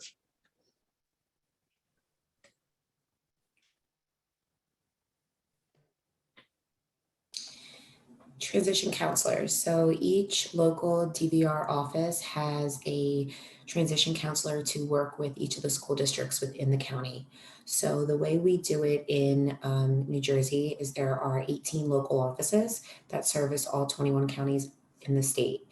There, in each office, there is at least one, some offices have two, what we call transition counselors or lead transition counselors. The lead transition counselor is the expert within that office on all things related to pre-employment transition services, out-of-school youth services, any of our youth services. They're the primary contact person for providing consultations and technical assistance and assisting with referrals of students for services while in school and after graduation in high school. Within each county office, all of the school districts within that particular county are assigned to the different counselors within the office. So depending on what the actual school district is, what the high school is, it could be assigned to another counselor within the office that is not the lead transition counselor, but all of the counselors are trained, and that's why they have that point person in the local office to go to with any questions about services and planning appropriate pre-employment transition services. And then for CBVI, we have approximately 2 transition counselors in each of our office who cover a specific region. So based on the caseload size and all of that, we break our counselors up. We have 6 transition counselors statewide, and then we also have 3 deafblind specialists who work with all of our deafblind VR consumers from 14 all the way up through. We've had individuals in their 90s. So we have a total of 9 counselors who do transition work in the commission.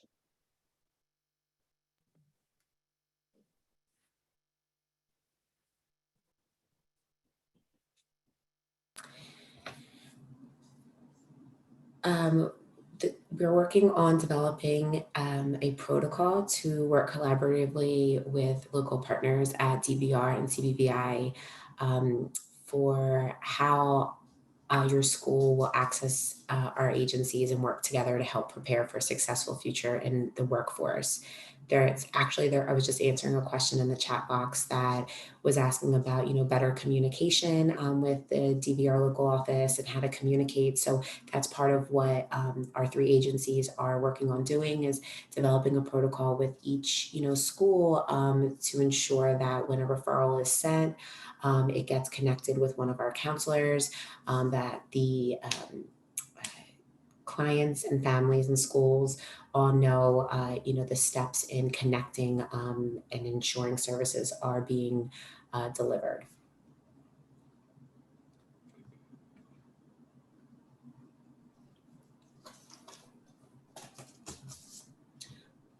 Amanda, you're muted. Been doing this for 20 months. Still do that every now and then. So order of selection. So if either one of our agencies anticipates that it will not have sufficient funding to serve all eligible and potentially eligible clients within a year, then we go into what's called order of selection.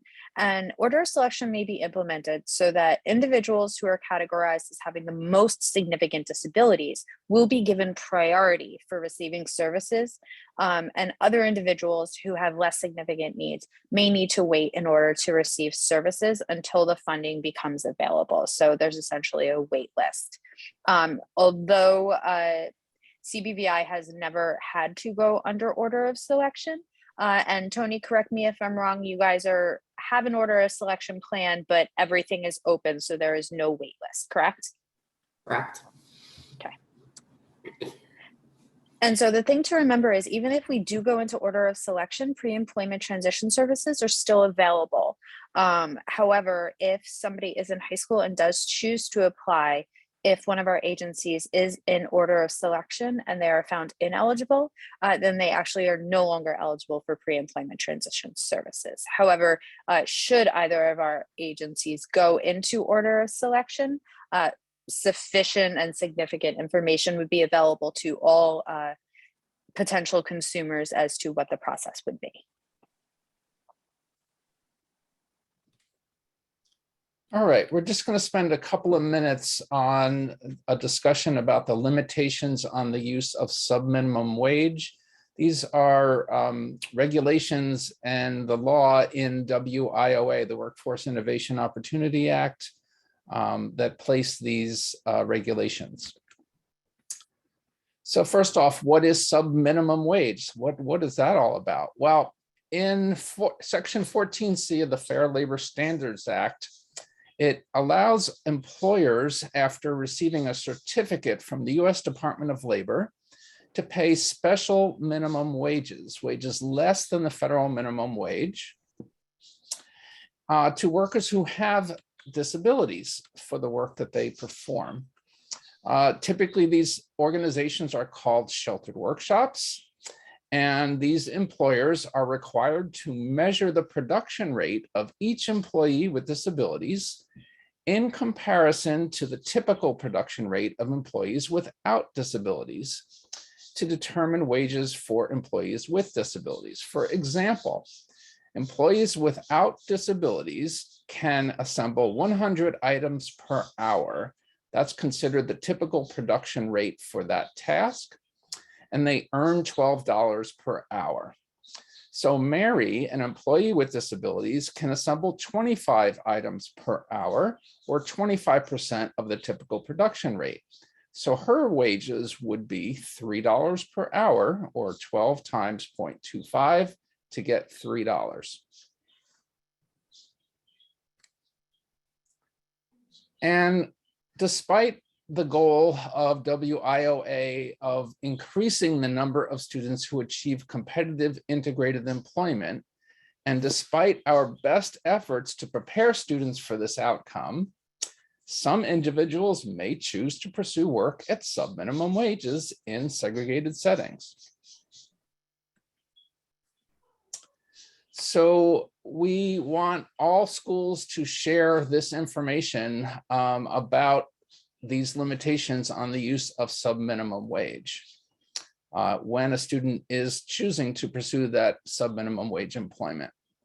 First off is that this federal law, the WIOA, prohibits schools from contracting with businesses that pay workers sub-minimum wage so that students can participate in work at sub-minimum wages, including no wages. So not paying students at all would be a sub-minimum wage. After exiting high school, DVRS and CBVI can only refer individuals aged 24 and under for sub-minimum wage employment if the following has happened. They have to have documentation that either the 5 core pre-employment services, pre-employment transition services were offered or provided to the individual, or the individual had transition services under the IDEA, as would be documented in their IEP.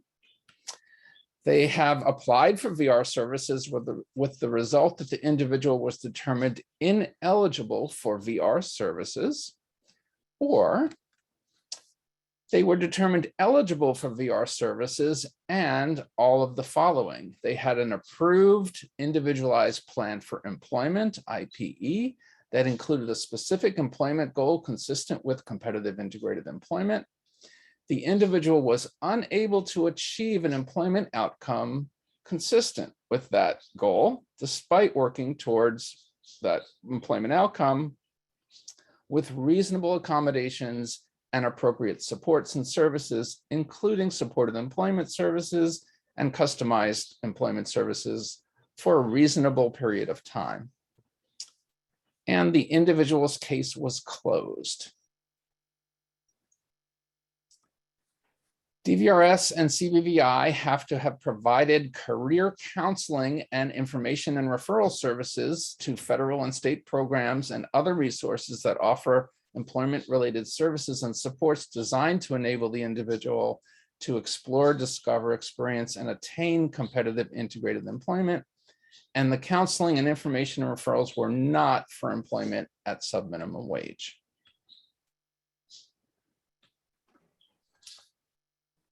All right, so when a student chooses to pursue work at sub-minimum wages, schools are responsible for the following. They need to provide the VR agencies with documentation that the student has received transition services under the IDEA, and that would be probably a copy of the IAP.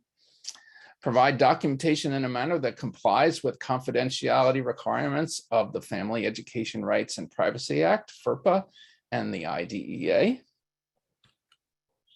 Documentation must contain at a minimum this list, all of the following.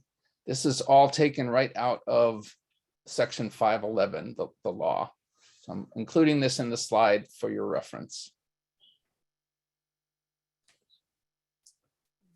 In the event a youth with disabilities, or as applicable, the youth's parents or guardian refuses through informed choice to participate in the activities required by this Section 511, such documentation must at a minimum contain all of the following on this slide. Again, for your reference, we've included it here.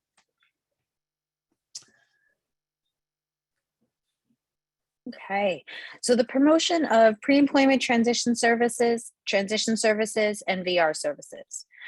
So the three of us meet monthly to plan and coordinate a range of promotional activities. So we're working to develop and conduct presentations like this for school staff, students, parents, and others, as well as collaborate on the development and publishing of various resources. So this presentation was one of the things that we developed. We've been putting together an FAQ, a one-sheet kind of reference guide on our different roles and different ways that we provide these services. And those are continuing to be developed, kind of speaking to what was said earlier around silos and all of that. Our goal is to really work to break down those silos and to make sure that our students, our families, and our schools have all the information that they need to work collaboratively with us.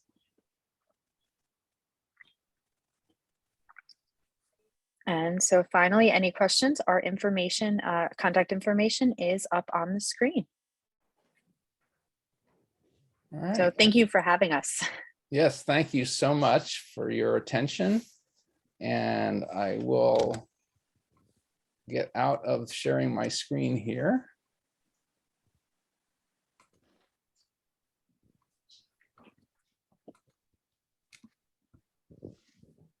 I did answer some of the questions that were in the chat box as we were going through, but if I did not fully answer your question, please feel free to ask now if you'd like. Thank you. Thank you very much for joining us. I was going to say that Tony was very nice to keep up with the chat box and answering the questions for our people online. So if anybody here who's in person has a question. I have a question. So what happens to those who have already been through school, who have gotten stuck through COVID, who have now exceeded the age of 24 because of all this, and are still stuck with not having help with employment and are already in all these bureaucratic agencies from DDD to DVR to everything, Social Security, Medicaid, still stuck with no getting help with employment? What happens to them? So our full range of VR services are available to individuals at any age, as long as the goal is employment.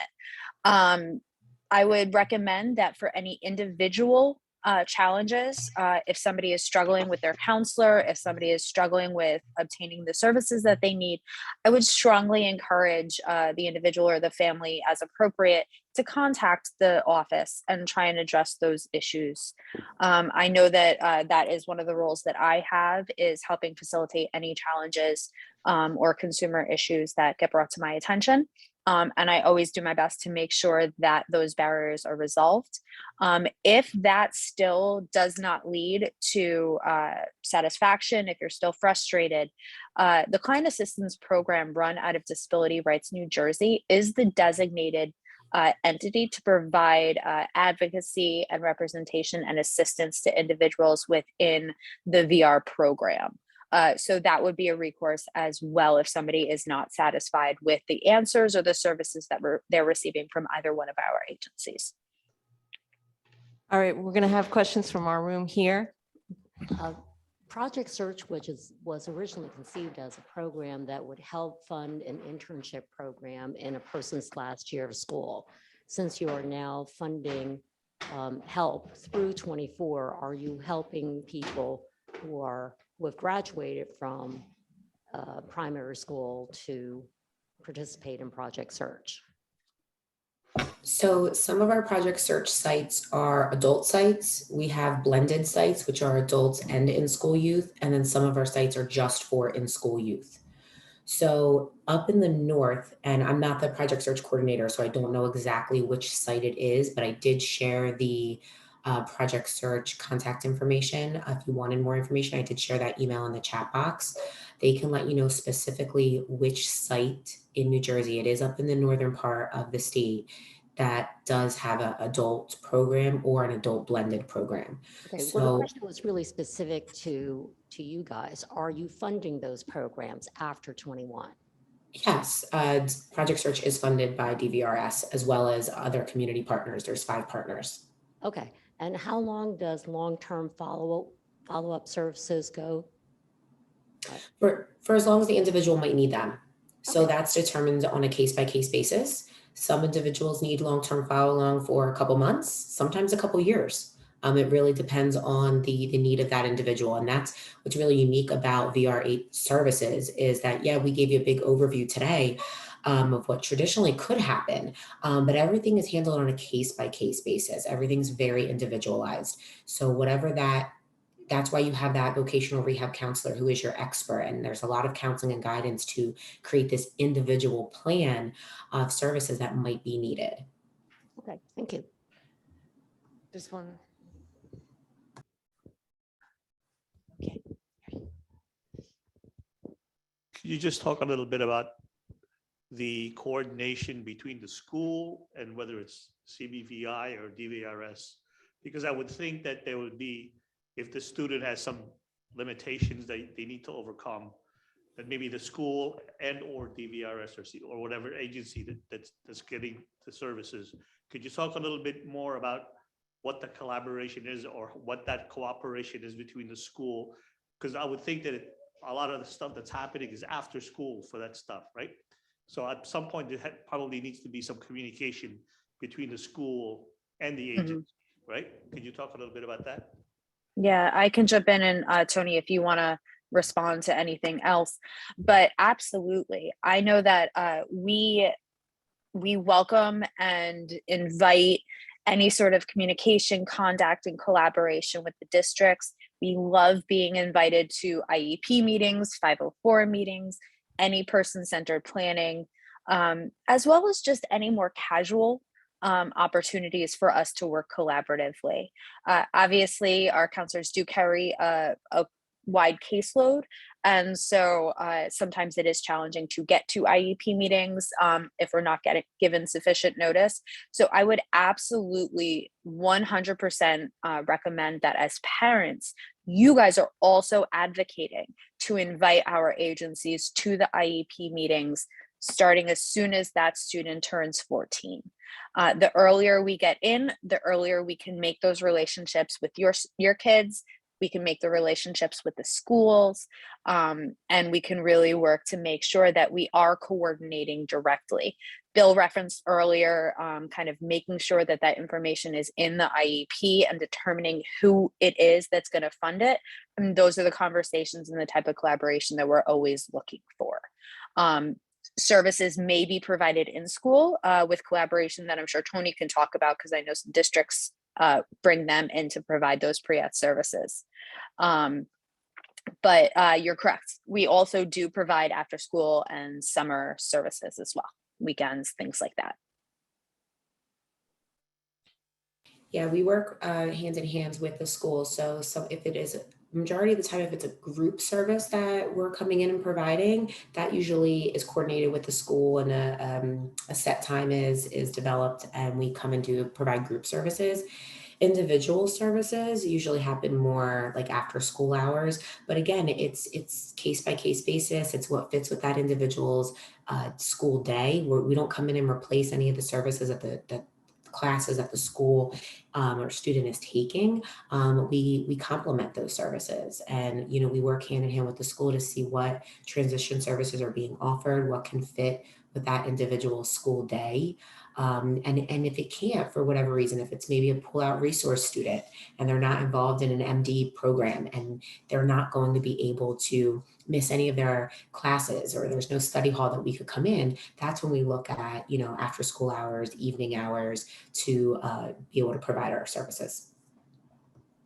And to kind of piggyback off of that, as well as a question that just came into the chat both before and just now in terms of transportation, that is something that I know that we've coordinated with the school. So if we're able to get somebody a work-based learning experience, maybe starting at like 3:30, we've been successful in working with the school to maybe get them transportation from school to the work site. And then our agency can support the work-based learning opportunity in the afternoon, early evening. And then usually by that point, the parents can facilitate transportation pickup from the work site to go back home. So that's one example of how we kind of work creatively to identify the resources for transportation as well. Yeah, and transportation can be included in a student's IEP as a related service. So that's very common for students to participate in work-based learning out in the community. They'll have transportation to and from that activity in their IEP.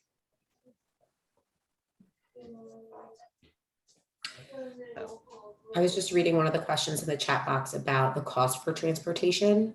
There's a question here that says, can you address how cost for transportation might be funded creatively to increase access to work-based learning as part of pre-employment transition services in schools?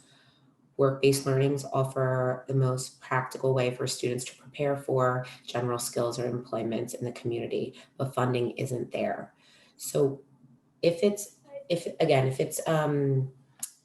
part of their school day, the VR agencies won't coordinate transportation if it's involved in part of their school day. Right. The school district would provide the transportation, typically. Right. If it is outside of school hours, and an individual might need some travel training to learn how to get back and forth, but if they also need any bus tickets or funding for Uber or Lyft, that's where one of those cost services that we talked about, but that's where, we would see how we can help and provide. So this is David. David Hoff. I just want to just really quickly on this. I kind of alluded to this really briefly in my presentation in regards to transportation, but I think also, and I don't know how much this is happening, but it really is, I think, important that students not only they need transportation, but to also have transportation education about transportation and managing their transportation, how to advocate for their transportation as part of transition is critically important. I think we think of training on transportation as travel instruction, which is part of it, but it's really much more. It's like, okay, I will never drive. How am I going to find transportation in my life? And teaching them about all the options, both formal and informal, and all that's really a really critical piece. And particularly during the teenage years, really critically important that they learn that. So just wanted to mention that. Absolutely, David. That's so for CBVI, we provide orientation and mobility training, which helps an individual use a mobility cane and also be able to orient themselves to where they are, where they're going, and to travel safely. But in addition to that, our O&M instructors will also provide training and information on things like Access Link, paratransit, public transit, and how to navigate that, as well as like apps that can help somebody travel. And for those that are comfortable doing so and interested in doing so, how to also safely use ride shares like Lyft and Uber, as those are definitely options that many of our adults use to get to and from work or just casually within their community. And under DVR, we partner with NJ Tips for travel training as well, that go over everything again that was just mentioned. And we can do that on a group or an individual basis as needed. When we were talking about thinking outside the box, a lot of times that the work opportunities that districts, and once the young adults age out of the district into the community, a lot of times the jobs that are offered are what's finally called as the 8Fs: folding, filth, meaning cleaning up, food, fast food services, and things like that. So when you have a young adult who wants to work out in a different environment, outside of the traditional fast food, bagging groceries and things like that, it's difficult to get either the transition coordinator or the counselor to help them look for jobs that are not traditional. Do you have any tips on how to help the individual or help their family advocate for getting into the non-traditional jobs, things that is not first thought of, like cleaning up a coffee shop or bagging groceries or something like that? One of the things that I would strongly recommend, and it's kind of the core of one of the cores of customized employment, which David referenced earlier, is looking at your social networks. So what sort of network does the family have, the parents have, the friends have, and helping facilitate those connections. I mean, we know that across the board, there's that saying of it's not what you know, it's who you know. Well, networking is a key part of getting a job, and that's inclusive of our folks with disabilities. So that would be the first place that I would start, because you're right. Traditionally, school districts have relationships with those very traditional entry level positions, and less so when you're talking about like office work or whatever it may be that's not in those 8Fs or whatever it was. There's also Access Link through New Jersey Transit that we work with as well. I know it's not, with New Jersey being so diverse in terms of our layout, I know public transportation isn't always offered in all parts of the state. I know, there's a lot of way down south in Burlington County and some way up north that there isn't that public transportation. So transportation is always a topic that we are looking at with all of our disability networks constantly. So, as of right now, we will still continue to actively explore how we can get transportation to all individuals with and without disabilities. I'm sorry, go ahead, Amanda, I'm sorry.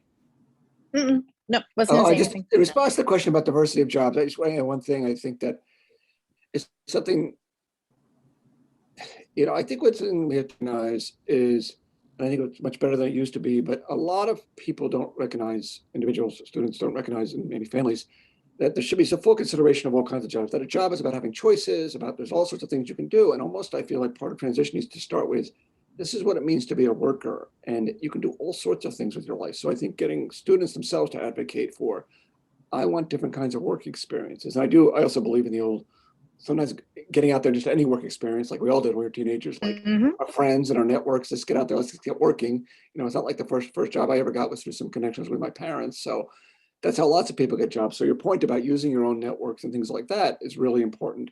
But the other part of that is, and I think, again, there's still too many school districts, I see this, I'm talking nationally, where there's basically 3 work sites in the community that use and rotate students through that. And again, sometimes getting some quick experiences like that are great, but that should not be the sum of it.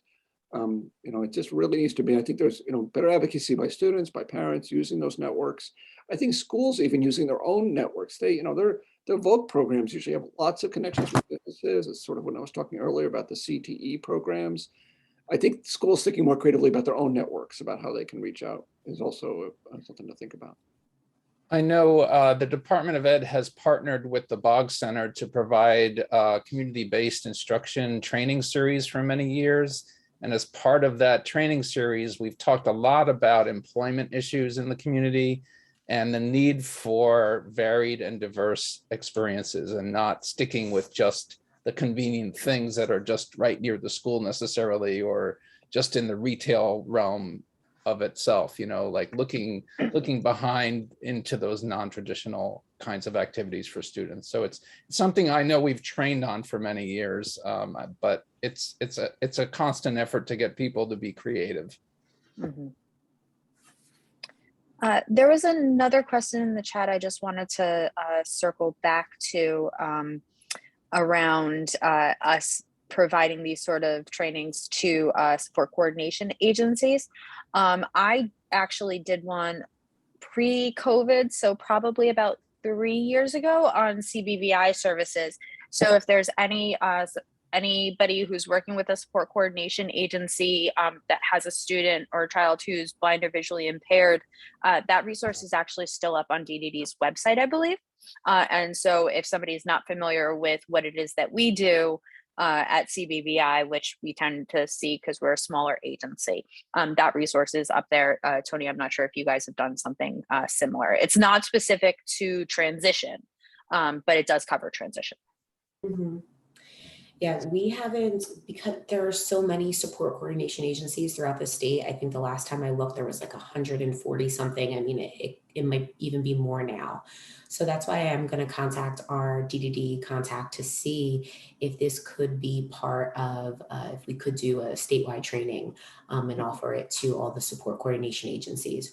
On an individual basis, I have presented to support coordination agencies when they have reached out about DVR services. Again, it wasn't specific to our interagency agreement and our, specific to pre-employment transition services, but I can speak for the 3 of us that I'm sure we would be willing to, to offer a presentation to the support coordination agencies. To make it a requirement, that would be something we'd have to link up with DDD about as part of the service training for their field staffs. Mm-hmm. So when we were talking about diversity, we have one of our council members who was very creative in finding a job opportunity for their child. And if she can share it with us, that'd be great. And hopefully that'll give ideas to our audience online as well as people here. Hi, so I'm Melanie Ayers. My daughter, well, first of all, she's in fast food too. So and it was her choice. She wanted to go to our local McDonald's. So she was working 4 days a week. COVID hit. Now she's down to 2 days a week there. So in the midst of COVID, my son's godmother went to the doctor's office, and she's been a long-term patient. They got to talking, and he was like, I've been thinking about hiring somebody with disabilities, in particular Down syndrome. And there was a backstory to that, why that, and, just to do some work around the office or whatever. And she's like, I have the girl for you. And this was actually a doctor that I had worked with in the hospital a long time ago. I emailed him and said, I hear you're looking for somebody. Wasn't sure if she could do the job or not, but he brought her in for an interview. And what she is actually doing, which I had no idea whether she could do or not, is computer filing all of the reports and everything that they just put in, they scan into the abyss. She has to take them and put them in the right patient charts through the computer. I had no idea she was able to do that. He sat down with her for a few minutes and she was starting to get it. And then he allowed me, because I'm a nurse and I've known him forever, he let me train her for 3 weeks. Well, it took about 3 weeks for her to get really comfortable. And she's been on her own doing that 2 days a week on top of her McDonald's job, 2 days a week for a few hours. She's been doing that for over a year now. So it's really worked out. She has, yes, she has, and they say she's the mayor because she knows a bunch of the patients that come in, and she just kind of like raises the morale and puts a smile on everybody's face. So it has been a wonderful experience, and they have really nurtured her along too. So thanks for letting me share. Thank you for sharing. Great story. Mhm. So again, as you said before, social networking within, just letting people know that your child is interested in something, and along the line, hopefully they could find a career doing something that we never even thought of. Dottie, did you have one more question?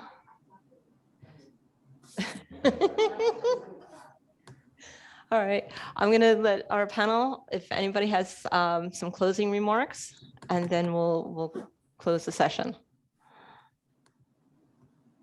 Okay, everybody's a little tired by this point. So I want to thank everybody, especially our speakers, David, Bill, Tony, and Amanda, for joining us this morning and giving us a lot of information, a lot of starting points for us to help our loved ones be part of the community and being productive employees. You've provided a lot of beneficial information, so thank you so much. Our speaker slides will be available. They've put them in the chat box. If you're technically challenged like me, they will be sent out to everybody, as well as the recording of today's presentation. So I want to again thank everybody for joining us. I want to encourage the Family Support Planning Council members to join us again at 1 o'clock for our business meeting. We have quarterly business meetings, and we're very excited to be in person and hybrid for that as well. So this concludes the public portion of our day. Everybody enjoy. Hopefully it warmed up today, and have a very happy Thanksgiving. Thank you. Thank you. Take care, Thank you all. everyone. Bye. Bye-bye.